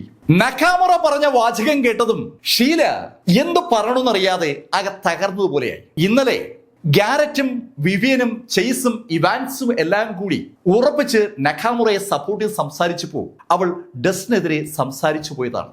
അതിന്റെ അടിസ്ഥാനത്തിലാണ് ഡസ്റ്റിനെ രാവിലെ ഹാളിൽ നിന്ന് പുറത്താക്കാൻ അവൾ ഒരു ശ്രമം നടത്തിയത്. ഇപ്പൊ ഇത് നഖാമുറ തന്നെ പറയുന്നു സകലതും ഒരു പറ്റിപ്പായിരുന്നു. അവളെപ്പോലെ തന്നെ വിശ്വസിച്ചിരുന്നാണ് ഗാരറ്റിനെ. ആ ഗാരറ്റ് പോലും അവളെ ചതിക്കാൻ കൂട്ടുനിന്നു. ആ യാഥാർത്ഥ്യം മനസ്സിലായ ഷീല ദേഷ്യത്തോടെ അവളുടെ സുഹൃത്തുക്കളായ വിവിയന്റെയും ചെയ്സിന്റെയും നേരെ നോക്കുമ്പോൾ രണ്ടുപേരും തലകുനിച്ചു. അവരും ഡസ്റ്റിനെ കുറ്റപ്പെടുത്താൻ വേണ്ടി മനഃപൂർവ്വം ഗാരറ്റിനൊപ്പം കൂടിയവരാണ്. നഖാമുറ ഷീലയോട് പറഞ്ഞു, ഏയ് ഷീല, നിങ്ങൾ ഈ ഡ്രാഗൺ മാർഷാർക്കുള്ള ഏറ്റവും വലിയ കുഴപ്പവും ഇതാണ്, ശരി തിരിച്ചറിയാൻ നിങ്ങൾ ശ്രമിക്കാറേയില്ല. നഖാമുറ ഷീലയോട് അങ്ങനെ പറഞ്ഞതും ഷീല ഡസ്റ്റ് നോക്കി ഡസ്റ്റിനോടായി പറഞ്ഞു, ഡസൻ സോറി. അല്പം ദൂരെ നിന്നാണ് ഷീല അങ്ങനെ വിളിച്ചു പറയുന്നത്. അത് കേട്ടതും ഡസൻ ഷീലയോട് പറഞ്ഞു, ഏയ് ഷീല, അതൊന്നും പറയേണ്ട സമയം ഇതല്ല. തൽക്കാലം രക്ഷപ്പെടുന്നതിനെ കുറിച്ച് ആലോചിക്കുക. അങ്ങനെ ഷീലയോട് ഡസൻ പറഞ്ഞപ്പോ നഖാമുറ ഡസനോട് പറഞ്ഞു, ഡസൻ, നിനക്ക് ഞാനൊരു ഓഫർ നൽകാം. നിന്നെ ഈ ഡ്രാഗൺ മാർഷുകാരും ഈ മറയ കുടുംബം കൂടി ചതിച്ചത് നീ മനസ്സിലാക്കിയെന്ന് എനിക്കറിയാം. ഇവരാരെയും വിശ്വസിക്കാൻ കൊള്ളില്ല. ഡസൻ, നീ എന്നോടൊപ്പം കൂടെ കൺട്രി ഓഫ് ഫീനിക്സിലേക്ക് വാ. അവിടെ നിനക്ക് നീ ആഗ്രഹിക്കുന്ന പൊസിഷനിൽ വളരെ എളുപ്പം എത്തിച്ചേരാം. കൺട്രി ഓഫ് ഫീനിക്സ് ശക്തരെ എന്നും അംഗീകരിക്കുകയും ബഹുമാനിക്കുകയും പ്രോത്സാഹിപ്പിക്കുകയും ചെയ്യും. ഈ ഡ്രാഗൺ മാർഷുകാരെ പോലെ അല്ല. നഖാമുറ, നീ പറയുന്ന അനുസരിച്ച് പെരുമാറാൻ നീ അല്ല. എനിക്ക് നിന്നെ മാത്രമല്ല, നിന്നെപ്പോലുള്ള ആളുകളെ കാണുന്നതും ചതുർത്ഥിയാണ്. നിന്നെയൊക്കെ കാണുമ്പോൾ അപ്പൊ കൊല്ലാനുള്ള മോഹമാണ് എനിക്കുണ്ടാവുക. അങ്ങനെ ഡസൻ പറഞ്ഞപ്പോഴേക്കും ഡസന് ചുറ്റുമുള്ള ആ നെറ്റ് ഏതാണ്ട് പൂർണ്ണമായി അഴിക്കപ്പെട്ട് കഴിഞ്ഞു. ആ നെറ്റിൽ നിന്ന് പുറത്തിറങ്ങിയ ഡസൻ റൈസ് വളരെ ശ്രദ്ധാപൂർവം ആ നെറ്റ് പതുക്കെ മടക്കിയെടുത്ത് ഒരു ചെറിയ പാക്കറ്റ് പോലെ ആക്കി ഡസന്റെ കോട്ടിനകത്തോട്ട് വെച്ചു. ആ നെറ്റ് പൊട്ടാതെ കിട്ടുക എന്നുള്ളത് ഡസന്റെ ആവശ്യമായിരുന്നു. ഇപ്പൊ സകലന്റെ ശ്രദ്ധ നഖാമുറയിലും ഷീലയിലുമാണ്. കേഡൻ നഖാമുറയോട് ചോദിച്ചു, നഖാമുറ, നിങ്ങൾ എന്തായി കാണിക്കുന്നത്? എന്റെ മോളെ വിടെ. നഖാമുറയും കേഡനും തമ്മിൽ ഒരു സംഭാഷണം നേരത്തെ ഉണ്ടായതാണ്. നഖാമുറയും കേഡനും ചേർന്ന് ഡസൻ റൈസിനെ കൊല്ലുന്ന ഒരു പരിപാടിയെ കുറിച്ച് കേഡൻ നഖാമുറയോട് സംസാരിച്ചതുമാണ്.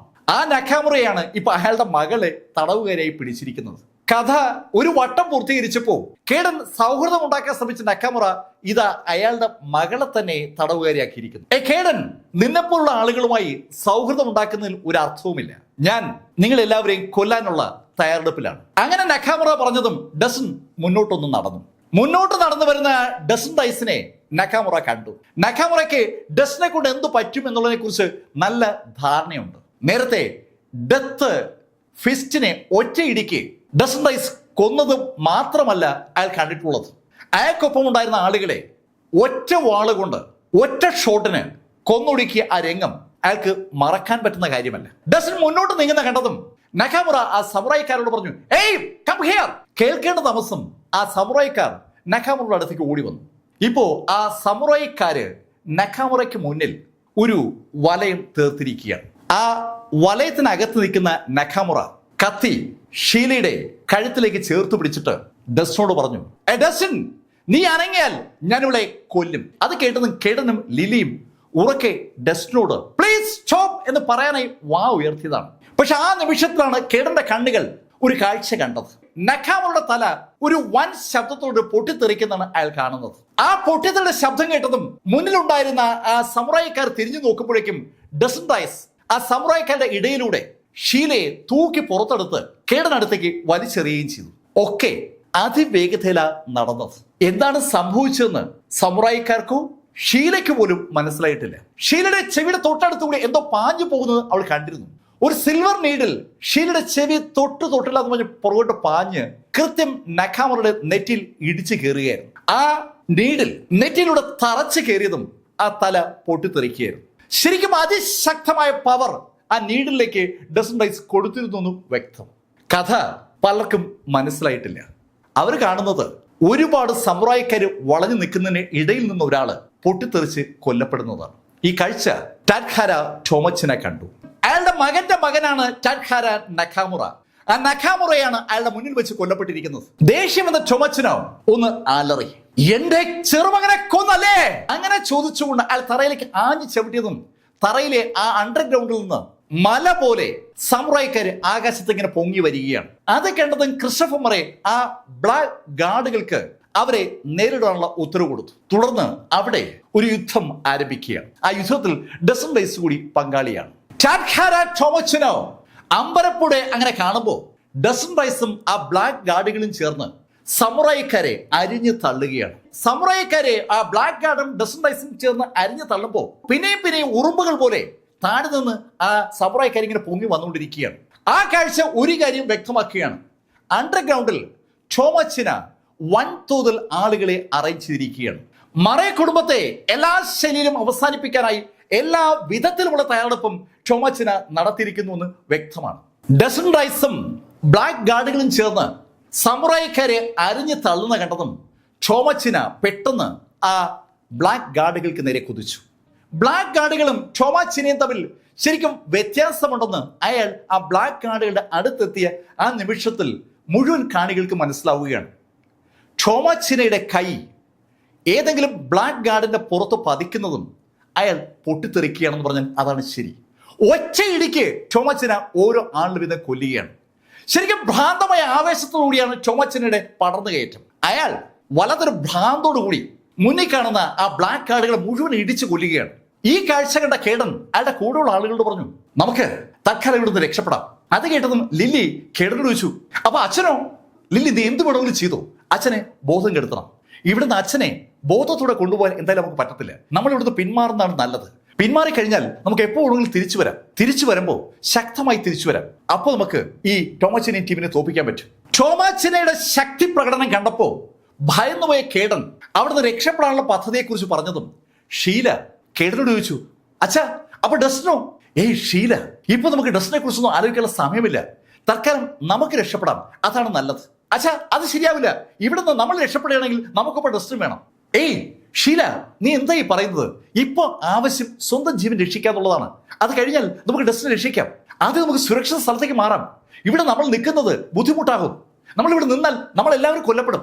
അച്ഛാ എന്ത് പറഞ്ഞാലും ശരി, ഞാൻ സമ്മതിക്കത്തില്ല. ഡസ്റ്റിനെ വിട്ടിട്ട് ഇവിടുന്ന് പോകാൻ പറ്റത്തില്ല.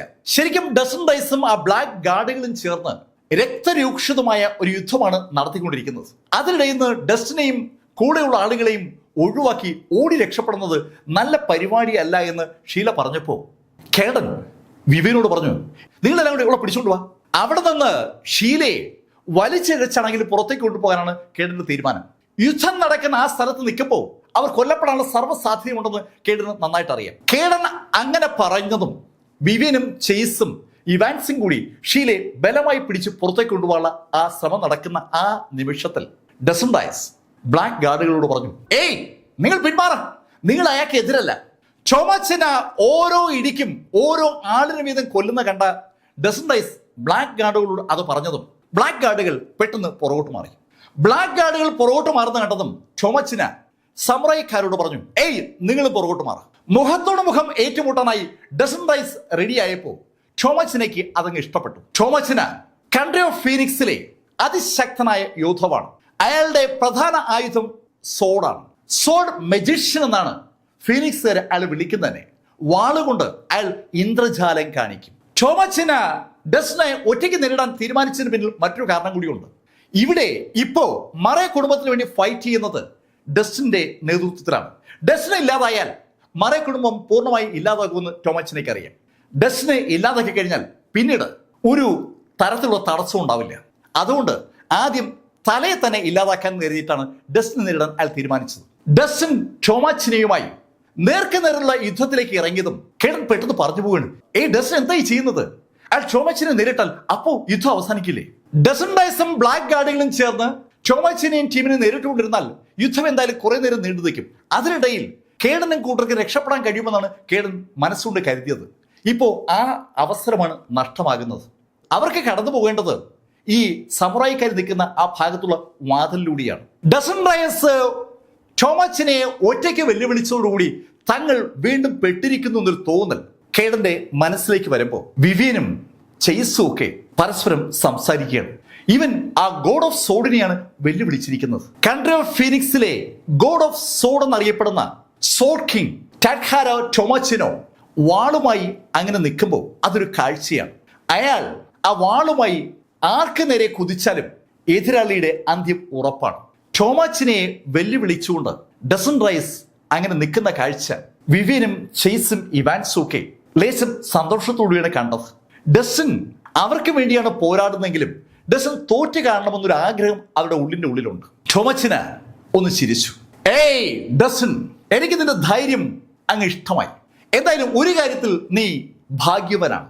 എന്റെ കൈകൊണ്ട് കൊല്ലപ്പെടാനുള്ള അവസരം അധികം ആളുകൾക്കും കിട്ടാറില്ല, പ്രത്യേകിച്ച് എന്റെ വാളുകൊണ്ട്. അയാൾ അങ്ങനെ പറഞ്ഞുകൊണ്ട് അയാൾ മുതുകിൽ തൂക്കിയിരുന്ന വാള് പുറത്തെടുത്തു. ശരിക്കും ആ വാൾ അയാൾ പുറത്തെടുക്കുമ്പോൾ അതിൽ നിന്നൊരു പ്രകാശം ഇങ്ങനെ പുറത്തേക്ക് വരികയാണ്. ആ വാളിന്റെ അറ്റത്തൊരു സ്വിച്ച് പോലെ സംഭവമുണ്ട്. അതിലൊന്ന് പ്രസ് ചെയ്താൽ അതിൽ നിന്നൊരു പ്രകാശം പുറത്തേക്ക് വരും. ശരിക്കും കണ്ണൻ ചിപ്പിക്കുന്ന ഒരു പ്രകാശം ആ വാളിൽ നിന്ന് പുറത്തേക്ക് വന്നതും സകല ആളുകളും ഒന്ന് കിടുങ്ങിയെന്ന് പറയാം. ആ വാള് ടോമച്ചിന് വെറുതെ ആകാശത്തൊന്ന് കറക്കി. അയാൾ ആ വാൾ ആകാശത്ത് നിന്ന് കറക്കുമ്പോൾ ശരിക്കും ഒരു പ്രകാശത്തിന്റെ ഒരു വലയം തന്നെ അവിടെ രൂപം കൊള്ളുകയാണ്. ഒരു പ്രകാശ വലയം ഇങ്ങനെ രൂപം കൊണ്ടതും ഡസൻ റൈസ് ആകാശത്തെ കൈ ഉയർത്തി ബ്ലാക്ക് സോഡ് എന്ന് പറഞ്ഞതും ഡസന്റെ കയ്യിലേക്ക് ആ മേൽക്കൂരയിൽ നിന്ന് ആ ബ്ലാക്ക് സോഡ് ഇങ്ങനെ പറന്നു വന്നു. നേരത്തെ അവിടേക്ക് എത്തിയ ബ്ലാക്ക് സോഡിനെ ഡസൻ അവിടെ ഹോൾഡ് ചെയ്യിക്കായിരുന്നു. ആ ബ്ലാക്ക് സോഡ് ഡസൻ നേരെ പറന്നു വന്നു. ഡസൻ ചുമച്ചട നേരെ വിരൽ ചൂണ്ടിയത് ഒരേ നിമിഷത്തിലാണ്. ശരിക്കും പ്രകാശ വേഗതയിൽ എന്ന് പറയും പോലെ ആ ബ്ലാക്ക് സോഡ് ചുമച്ചട നേരെ പാഞ്ഞു വരികയാണ്. ആ പാഞ്ഞു വന്ന ആ ബ്ലാക്ക് സോഡ് ചോമാച്ചിലൂടെ നെഞ്ചിലൂടെ കയറി പുറത്തേക്കിറങ്ങി കറങ്ങി ഡസന്റെ കയ്യിലേക്ക് വന്നു. കണ്ണഞ്ചിക്കുന്ന വേഗതയിൽ, വിശ്വസിക്കാൻ കഴിയാത്ത വേഗതയിൽ ആ വാള് ചോമാച്ചിനുടെ നെഞ്ചിലൂടെ കയറി പുറത്തിറങ്ങി ഡസന്റെ കയ്യിൽ എത്തി നിന്ന ആ കാഴ്ച എന്ത് വാക്കുകൾ കൊണ്ട് വർണ്ണിക്കണമെന്നറിയാതെ ആളുകൾ അമ്പരന്ന് നിൽക്കുകയാണ്. ശരിക്കും അമ്പരപ്പ് ഇപ്പോ ചോമാച്ചിനുടെ കണ്ണുകളിലുമുണ്ട്. അയാൾ നെഞ്ചിൽ എന്തോ സംഭവിച്ചു എന്നുള്ള കാര്യം മനസ്സിലാക്കിയിട്ടുണ്ട്. ചോമച്ചന ഒന്ന് കുനിഞ്ഞ് അയാളുടെ നെഞ്ചിലേക്ക് നോക്കി. നെഞ്ചിൽ വലിയൊരു ഹോളുണ്ട്. ആ ഹോളിലേക്ക് അയാൾ കുനിഞ്ഞു നോക്കുമ്പോൾ ആ ഹോളിലൂടെ അയാൾക്ക് മറുഭാഗത്ത് നിൽക്കുന്ന സാക്ഷാൽ ക്രിസ്റ്റഫർ മറയെ കാണാം. ശരിക്കും അവിശ്വസനീയമായ ഒരു കാഴ്ച അയാൾ കാണുകയാണ്. അയാൾ അയാളുടെ സ്വന്തം ബോഡിയിലൂടെ മറുഭാഗത്തുള്ള ആളുകളെ കാണുകയാണ്. ടാഡ്ഹാര ടോമച്ചിന എന്ന ആ കിങ് ഓഫ് സോഡ് അമ്പരപ്പോടെ തല ഉയർത്തുമ്പോൾ ഡസൻ റൈസ് തൊട്ടടുത്തെത്തിയ ഡസൻ റൈസ് അയാളുടെ വാളൊന്ന് വീശി. അടുത്ത നിമിഷത്തിൽ ഡസൻ റൈസിന്റെ ഇടത് കൈയിൽ ടാഡ്ഹാര ടോമച്ചിനയുടെ ആ തല അങ്ങനെ ഇരിപ്പുണ്ട്. ബാക്കി ഭാഗം ഒരു ശബ്ദത്തോടുകൂടി താഴേക്ക് വീണു. ആ സമുറായി യോദ്ധാക്കളും ബ്ലാക്ക് ഗാർഡുകളും വളരെ വളരെ അടുത്ത് വെച്ചിട്ടാണ് ഈ കാഴ്ച കണ്ടത്. കൺട്രി ഓഫ് ഫീനിക്സിലെ സോഡ് ഗോഡ് എന്ന് അറിയപ്പെടുന്ന കിങ് ഓഫ് സോഡ് ടാഡ്ഹാര ടോമച്ചിനോ ഇതാ ഡസൻ റൈസിന്റെ ഇടത് കയ്യിലിരിക്കുകയാണ്. ഡസൻ റൈസിന്റെ ഇടത് കയ്യിൽ അയാളുടെ തല മാത്രമേ ഉള്ളൂ. ഇടത് കയ്യിലിരിക്കുന്ന തല ഡസൻ റൈസ് തറയിലേക്ക് ആഞ്ഞുരച്ചേറി. ശരിക്കും ഒരു വൻ സ്ഫോടനത്തോടു കൂടി ആ തല ചിതറി എന്ന് പറയാം. ഇതൊക്കെ അതിവേഗത്തിലാണ് സംഭവിച്ചത്. ശ്വാസം നിലച്ചതുപോലെ നിൽക്കുന്നത് വിവിയനും ചെയ്സും ഒക്കെയാണ്. കിങ് ഓഫ് സോഡ് അവർ വായിക്കുകയും പഠിക്കുകയും ചെയ്യുന്ന കഥാപാത്രമാണ്. കിങ്ഡം ഓഫ് ഫീനിക്സിലെ അതിശക്തനായ കിങ് ഓഫ് സോഡിനെ കുറിച്ച് അവർ ഒരുപാട് കഥകൾ കേട്ടിട്ടുണ്ട്, വായിച്ചിട്ടുണ്ട്, പഠിച്ചിട്ടുണ്ട്. ആ കിങ് ഓഫ് സോഡിന്റെ തലയാണ് ഡസൻ റൈസ് ഇതാ തറയിലേക്ക് എറിഞ്ഞ് പൊട്ടിച്ചിരിക്കുന്നത്. ഈ ഡസ്റ്റിൻ അവർ കരുതിയ പോലെ ഒരു കഥാപാത്രമേ അല്ല. ഇതൊരു ചെകുത്താനാണ്. ഈ ചെകുത്താനെയാണോ തങ്ങൾ ഇതുവരെ കളിയാക്കിയത്?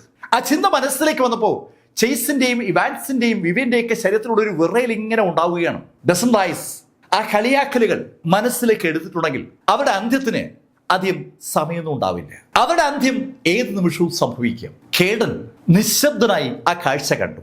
ഡസൻ റൈസ് അയാളുടെ സകല സങ്കല്പങ്ങളെയും കവച്ചു വെച്ചിരിക്കുകയാണ്. ഈ ഡസ്റ്റിനെയാണ് അയാൾ ആട്ടി ഓടിക്കാൻ ശ്രമിച്ചുകൊണ്ടിരുന്നത്. സത്യത്തിൽ ഡസ്റ്റിൻ ഇത്ര ശക്തനാണെന്ന് അറിഞ്ഞിരുന്നുവെങ്കിൽ എന്തു വില കൊടുത്തും ഡസ്റ്റിനുമായി അയാൾ സൗഹൃദം സ്ഥാപിച്ചനെ. ഇപ്പോ ഡസ്റ്റിനോട് അയാൾ ചെയ്തു കൂട്ടിയ കാര്യങ്ങളൊക്കെ ഡസ്റ്റിന്റെ മനസ്സിൽ പതിഞ്ഞിട്ടുണ്ടെങ്കിൽ ഡസ്റ്റിൻ അതിന് പ്രതികാരം ചെയ്താലോ?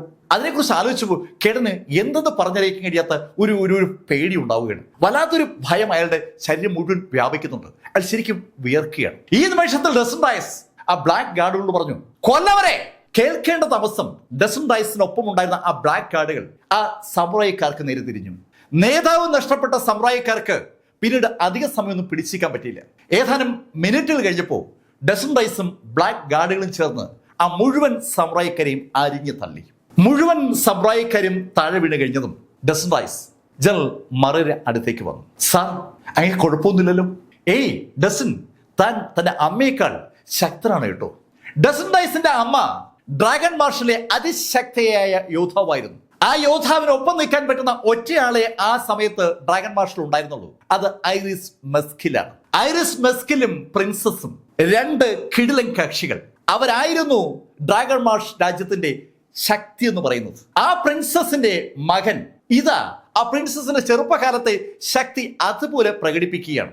ആ കാര്യം ഓർമ്മ വന്നതുകൊണ്ടാണ് ക്രിസ്റ്റഫർ മറേ ഡസൻ റൈസിനോട് അങ്ങനെ പറഞ്ഞത്. ഡസൻ റൈസ് അത് കേട്ടതും ക്രിസ്റ്റഫർ മറയോട് പറഞ്ഞു, സാർ അങ്ങ് ഇതൊന്ന് കഴിക്കണേ.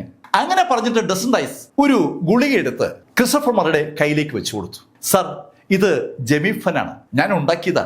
ഇന്റേണൽ ഇഞ്ചുറി എളുപ്പം ഇത് ശരിപ്പെടുത്തും. ഡസൻ റൈസ് കൊടുത്ത ആ ഗുളിക ഒന്ന് നോക്കിയിട്ട് മറ്റൊന്നും ആലോചിക്കാതെ ജനറൽ മറേ അതങ്ങ് വിഴുങ്ങി. ആ ഗുളിക വിഴുങ്ങി കഴിഞ്ഞതും അയാളുടെ ശരീരത്തിനകത്ത് പലതും സംഭവിക്കുന്നത് ക്രിസ്റ്റോഫർ മറേക്ക് തിരിച്ചറിയാം. ഏതാനും സെക്കൻഡുകൾ നേരം കഴിഞ്ഞതും ക്രിസ്റ്റോഫർ മറേ ഡസ്റ്റിനോട് പറഞ്ഞു, ഹേ ഡസ്റ്റിൻ, ശരിക്കും അവിശ്വസനീയമായിരിക്കുന്നു. എന്റെ ബ്ലോക്കായ മെറിഡിനുകൾ എല്ലാം ഇതാ ഓപ്പൺ ആയിരിക്കുന്നു. എന്റെ ഉള്ളിലുണ്ടായ മുറിവുകൾ കരിഞ്ഞു തുടങ്ങിയെന്ന് എനിക്ക് ഉറപ്പാണ്. ഡസ്റ്റിൻ, നീ എന്നെ വല്ലാതെ അതിശയപ്പെടുത്തുകയാണ്. സത്യത്തിൽ ഡസ്റ്റിൻ, നീ തന്നെയാണ് എന്റെ ചെറുമകളെ വിവാഹം കഴിക്കേണ്ടത്. ഡസൻ ഡയസിനോട് ജനറൽ മറേ അത് പറയുമ്പോഴേക്കും ഷീല മറേ നടന്ന് അവിടെ എത്തിയിരുന്നു. അവൾ ആ വാചകം കേട്ടു. അവളുടെ മുത്തച്ഛൻ ക്രിസ്റ്റഫർ മറേ ഡസ്റ്റിനോട് അവളെ വിവാഹം കഴിക്കാൻ പറയുന്ന കാര്യം കേട്ടപ്പോ ഡസൻ എന്തു മറുപടി പറയുന്നു എന്നറിയാനായി കൗതുകപൂർവ്വം ഷീല ഡസിനെ തന്നെ നോക്കുന്നതും ഡസൻ ജനറലോട് പറഞ്ഞു, ജനറൽ, ഞാനൊരു സാധാരണക്കാരനാണ്. എനിക്ക് അങ്ങയുടെ ചെറുമകളെ വിവാഹം കഴിക്കാനുള്ള യോഗ്യതയൊന്നുമില്ല. അത് കേട്ടതും ക്രിസ്റ്റഫർ മറേ ഡസ്റ്റിനോട് പറഞ്ഞു, ഹേ ഡസ്റ്റിൻ, നിന്റെ ബാക്ക്ഗ്രൗണ്ടിനെ കുറിച്ച് നീ എന്നോട് മറക്കേണ്ട കാര്യമില്ല. ഡസൻ ഡയസ് ആരാണെന്നും എന്താണെന്നും നന്നായി അറിയാവുന്ന ക്രിസ്റ്റഫർ മറയോട് ആ കാര്യം പറഞ്ഞ് തർക്കിച്ചുകൊണ്ട് കാര്യമില്ല എന്ന് മനസ്സിലാക്കിയ ഡസൻ ക്രിസ്റ്റഫർ മറയോട് പറഞ്ഞു, സർ, ഞാനും ഷീലയും തമ്മിൽ അങ്ങ് വിചാരിക്കുമ്പോൾ ഒരു ബന്ധമില്ല. ഷീല എന്റെ ഒരു സുഹൃത്ത് മാത്രമാണ്. ഡസൻ ഡയസ് പറഞ്ഞ ആ വാചകം കേട്ടപ്പോ ഷീലയുടെ ഉള്ളിൽ ഒരു തേങ്ങലുണ്ടായി. ഷീല ഡസന്റെ ഒരു സുഹൃത്ത് മാത്രമാണെന്നാണ് ഡസൻ പറഞ്ഞത്. ഒരു സുഹൃത്ത് മാത്രം. ആ പദപ്രയോഗം വല്ലാത്തൊരു പദപ്രയോഗമാണ്. അവൾ ഡസനോട് പറഞ്ഞു, ഡസൻ, പ്ലീസ് എന്നോട് ക്ഷമിക്കണം, ഞാൻ അറിയാതെ പറഞ്ഞു പോയതാണ്. ഏയ് ഷീല, അതൊക്കെ വിട്ടേക്ക്. അതൊന്നുമല്ലല്ലോ നമ്മുടെ വിഷയങ്ങൾ. എപ്പോഴെങ്കിലും നിനക്ക് എന്തെങ്കിലും വിഷയം ഉണ്ടാകണമെങ്കിൽ നീ എന്നെ കോൺടാക്ട് ചെയ്യാൻ ശ്രമിക്കുക. ഞാൻ ഉറപ്പായും നിന്നൊരു സുഹൃത്തായി നിന്നോടൊപ്പം ഉണ്ടാകും. അങ്ങനെ പറഞ്ഞിട്ട് ഡസൻ ഡയസ് ജനറൽ മറയോട് യാത്ര പറഞ്ഞ് അവിടുന്ന് പുറത്തേക്ക് ഇറങ്ങി. ജനറൽ മറയോട് യാത്ര പറഞ്ഞ് പുറത്തേക്ക് പോകുന്ന ഡസ്റ്റിനെ തന്നെ നോക്കി നിൽക്കുന്ന ഷീലയോടായി ജനറൽ മറ ചോദിച്ചു, ഏയ് ഷീല, എന്താ നിങ്ങൾ തമ്മിലുള്ള പ്രശ്നം? ജനറൽ മറ ചോദിച്ചതും ഷീല നടന്ന സംഭവങ്ങളൊക്കെ അതുപോലെ ജനറൽ മറയോട് പറഞ്ഞു. അത് കേട്ടതും മറേ ഷീലയോട് പറഞ്ഞു, ഷീല, ഇവിടെ ഒരു പ്രശ്നമുണ്ട്. നീ ഡസ്റ്റിനെ വല്ലാതെ തെറ്റിദ്ധരിക്കുകയും ഡസ്റ്റിനെ കുറ്റപ്പെടുത്തുകയും ചെയ്തു. ഡസ്റ്റിൻ നിന്നെ രക്ഷിക്കാനാണ് എപ്പോഴും ശ്രമിച്ചിട്ടുള്ളത്. ആ ഡസ്റ്റിനെയാണ് നീ കുറ്റപ്പെടുത്തിയത്. നീ ആ തീരുമാനമെടുത്തത് നിന്റെ സുഹൃത്തുക്കളുടെ സമ്മർദ്ദത്തിലാണെന്ന് നീ പറഞ്ഞപ്പോൾ എനിക്ക് മനസ്സിലാകുന്നുണ്ട്. സുഹൃത്തുക്കളെ തിരഞ്ഞെടുക്കുമ്പോൾ ഒരു ശ്രദ്ധ വേണം. ഡസ്റ്റിന്റെ മനസ്സിനെ നീ വല്ലാതെ നോവിച്ചുപോയി. ഗ്രാൻഡ്പ, എനിക്ക് ഡസ്റ്റിനുമായി ഇനി അടുക്കാൻ പറ്റില്ലേ? ഷീല, ഒരിക്കൽ മനസ്സിൽ ഒരു മുറിവ് വീണാൽ പിന്നെ അത് കൂട്ടി യോജിപ്പിക്കാൻ വല്ലാത്ത ബുദ്ധിമുട്ടാണ്. എന്തായാലും നീ ഒന്ന് ശ്രമിച്ചു നോക്ക്. തന്റെ ചെറുമകനോട് അങ്ങനെ പറയാൻ മാത്രമേ ക്രിസ്റ്റഫർ മറയ്ക്ക് പറ്റൂ. അദ്ദേഹത്തിന് ഡസൻ ഡയസിന്റെ മനസ്സിൽ വീണിരിക്കുന്ന മുറിവിനെ കുറിച്ച് നല്ല ധാരണയുണ്ട്. വിഷമിച്ച് നിൽക്കുന്ന ഷീലയോടായി ക്രിസ്റ്റഫർ മറേ ഒരു കാര്യം കൂടി പറഞ്ഞു, ഏയ് ഷീല, കാലം അതാണ് സകലതിന്റെ അടിസ്ഥാനം. കാലം തീരുമാനിക്കും നിങ്ങൾ തമ്മിൽ ഇനി കാണണോ വേണ്ടയോ എന്ന്. ഡസൻ ഡയസിനെ കുറിച്ച് ഷീലയോട് അങ്ങനെ പറഞ്ഞതിന് ശേഷം ക്രിസ്റ്റഫർ മറേ ജോലിക്കാരോട് അവിടെ ക്ലീൻ ആക്കാനുള്ള നിർദ്ദേശം കൊടുത്തു. ഈ സമയത്ത് ഒരുപാട് കാര്യങ്ങൾ അന്ന് അവിടെ സംഭവിച്ചിരിക്കുകയാണ്. ക്രിസ്റ്റഫർ മറേക്ക് ഇളയ മകന്റെ ജീവൻ നഷ്ടപ്പെട്ടു. മൂത്ത മകനെ ഗുരുതരമായ പരിക്കോടുകൂടി ഹോസ്പിറ്റലിലേക്ക് കൊണ്ടുപോയിരിക്കുകയാണ്. അവിടെ അതിഥികളായി എത്തിയ ഒത്തിരിയേറെ ആളുകളാണ് കൊല്ലപ്പെട്ടിരിക്കുന്നത്. ഒരുപാട് പേരുടെ ജീവനാണ് മറേ കുടുംബത്തിൽ അന്ന് നഷ്ടപ്പെട്ടിരിക്കുന്നത്. വിവരമറിഞ്ഞ് ഗവൺമെന്റുമായി ബന്ധപ്പെട്ട സംവിധാനങ്ങളൊക്കെ അങ്ങോട്ട് വന്നുകൊണ്ടിരിക്കുകയാണ്. ഈ സമയത്താണ് ഡസൻ ഡയസ് സഫയർ ലോഡ്ജിൽ മടങ്ങിയെത്തിയത്. സഫയർ ലോഡ്ജിന്റെ മുമ്പിൽ ഡസന്റെ വാഹനം വന്നു നിന്നതും കോൺലിയസ് അകത്തുനിന്ന് പുറത്തേക്ക് ഓടി വന്നു. വാഹനത്തിൽ നിന്നിറങ്ങിയ ഡസനോടായി കോൺലിയസ് പറഞ്ഞു, മാസ്റ്റർ ഡസൻ, ആകെ പ്രശ്നമാണ്. എന്തുപറ്റി കോൺലിയസ്? മാസ്റ്റർ ഡസൻ, അകത്ത് നടാഷയും പിന്നെ ഗോഡസ് ഓഫ് വാറും ഉണ്ട്. സ്കാർലറ്റ് ഇവിടെ ഉണ്ടോ? അതെ, സ്കാർലറ്റ് ഇവിടെ ഉണ്ട്. കോൺലിയസ് പറഞ്ഞത് കേട്ടതും ഡസൻ ഡയസും കോൺലിയസും കൂടി അകത്തേക്ക് കടക്കുകയാണ്. ഈ സമയത്ത് അകത്ത് ഒരു മുറിയിൽ ഒരു ടേബിളിന്റെ അപ്പുറവും ഇപ്പുറവുമായി സ്കാർലറ്റ് സ്പാനറും നടാഷ ഹാർമോണും ഇരിക്കുകയാണ്. ആ മുറിയിൽ വേറെയും ആളുകളുണ്ട്. അവരൊക്കെ ആ രണ്ട് സ്ത്രീകളെയും അങ്ങനെ നോക്കി നിൽക്കുകയാണ്. നടാഷ ഹാർമണും ഡസൻ ഡയസും തമ്മിലുള്ള ബന്ധത്തെക്കുറിച്ച് അറിയാവുന്ന ആളുകളാണ് അവിടെ ഉള്ളവർ. അതേ സമയത്ത് അവർക്ക് സ്കാർലറ്റ് സ്പാനറും ഡസൻ ഡയസുമായിട്ടുള്ള ബന്ധത്തെക്കുറിച്ചും അറിയാം. ആ രണ്ട് സ്ത്രീകളുമാണ് മുഖത്തോട് മുഖം നോക്കിയിരിക്കുന്നത്. സ്കാർലറ്റ് സ്പാനറെ സൂക്ഷിച്ചു നോക്കിയ നടാഷ സ്കാർലറ്റിനോട് ചോദിച്ചു, നിങ്ങൾക്ക് ഡസനെ എങ്ങനെ പരിചയം? എനിക്ക് ഡസനുമായി കുഞ്ഞുനാൾ മുതലേ അടുപ്പമുണ്ട്. കുഞ്ഞുനാൾ മുതലേ അടുപ്പമുണ്ടെന്നോ? എന്തടുപ്പം? കുഞ്ഞുനാളിലെ ഞങ്ങളുടെ വിവാഹം കഴിഞ്ഞതാണ്. എന്താ പറഞ്ഞേ? കുഞ്ഞുനാളിലെ വിവാഹം കഴിഞ്ഞെന്നോ? ഇതുള്ളല്ലോ, ആളെ കളിയാക്കുന്ന ബാലവിവാഹമോ? നടാഷ ഹാർമൺ ആ ചോദ്യം ചോദിച്ചതും സ്കാർലറ്റ് സ്പാനറുടെ ആ വാള് നടാഷയുടെ കഴുത്തിലേക്ക് വന്നതും ഒരേ നിമിഷത്തിലാണ്. കഥയുടെ ഈ ഭാഗം ഞാൻ അവസാനിപ്പിക്കുന്നു. അടുത്ത ഭാഗവുമായി അടുത്ത ദിവസം വീണ്ടും കാണാം. ഇതുവരെ ഡസൻ ഡയസിന്റെ കഥ നിങ്ങളോട് പറഞ്ഞത് എം ലൈഫിൽ നിന്ന് BS ചന്ദ്രമോഹൻ. കമന്റിൽ ചെയ്യുക. Thank you.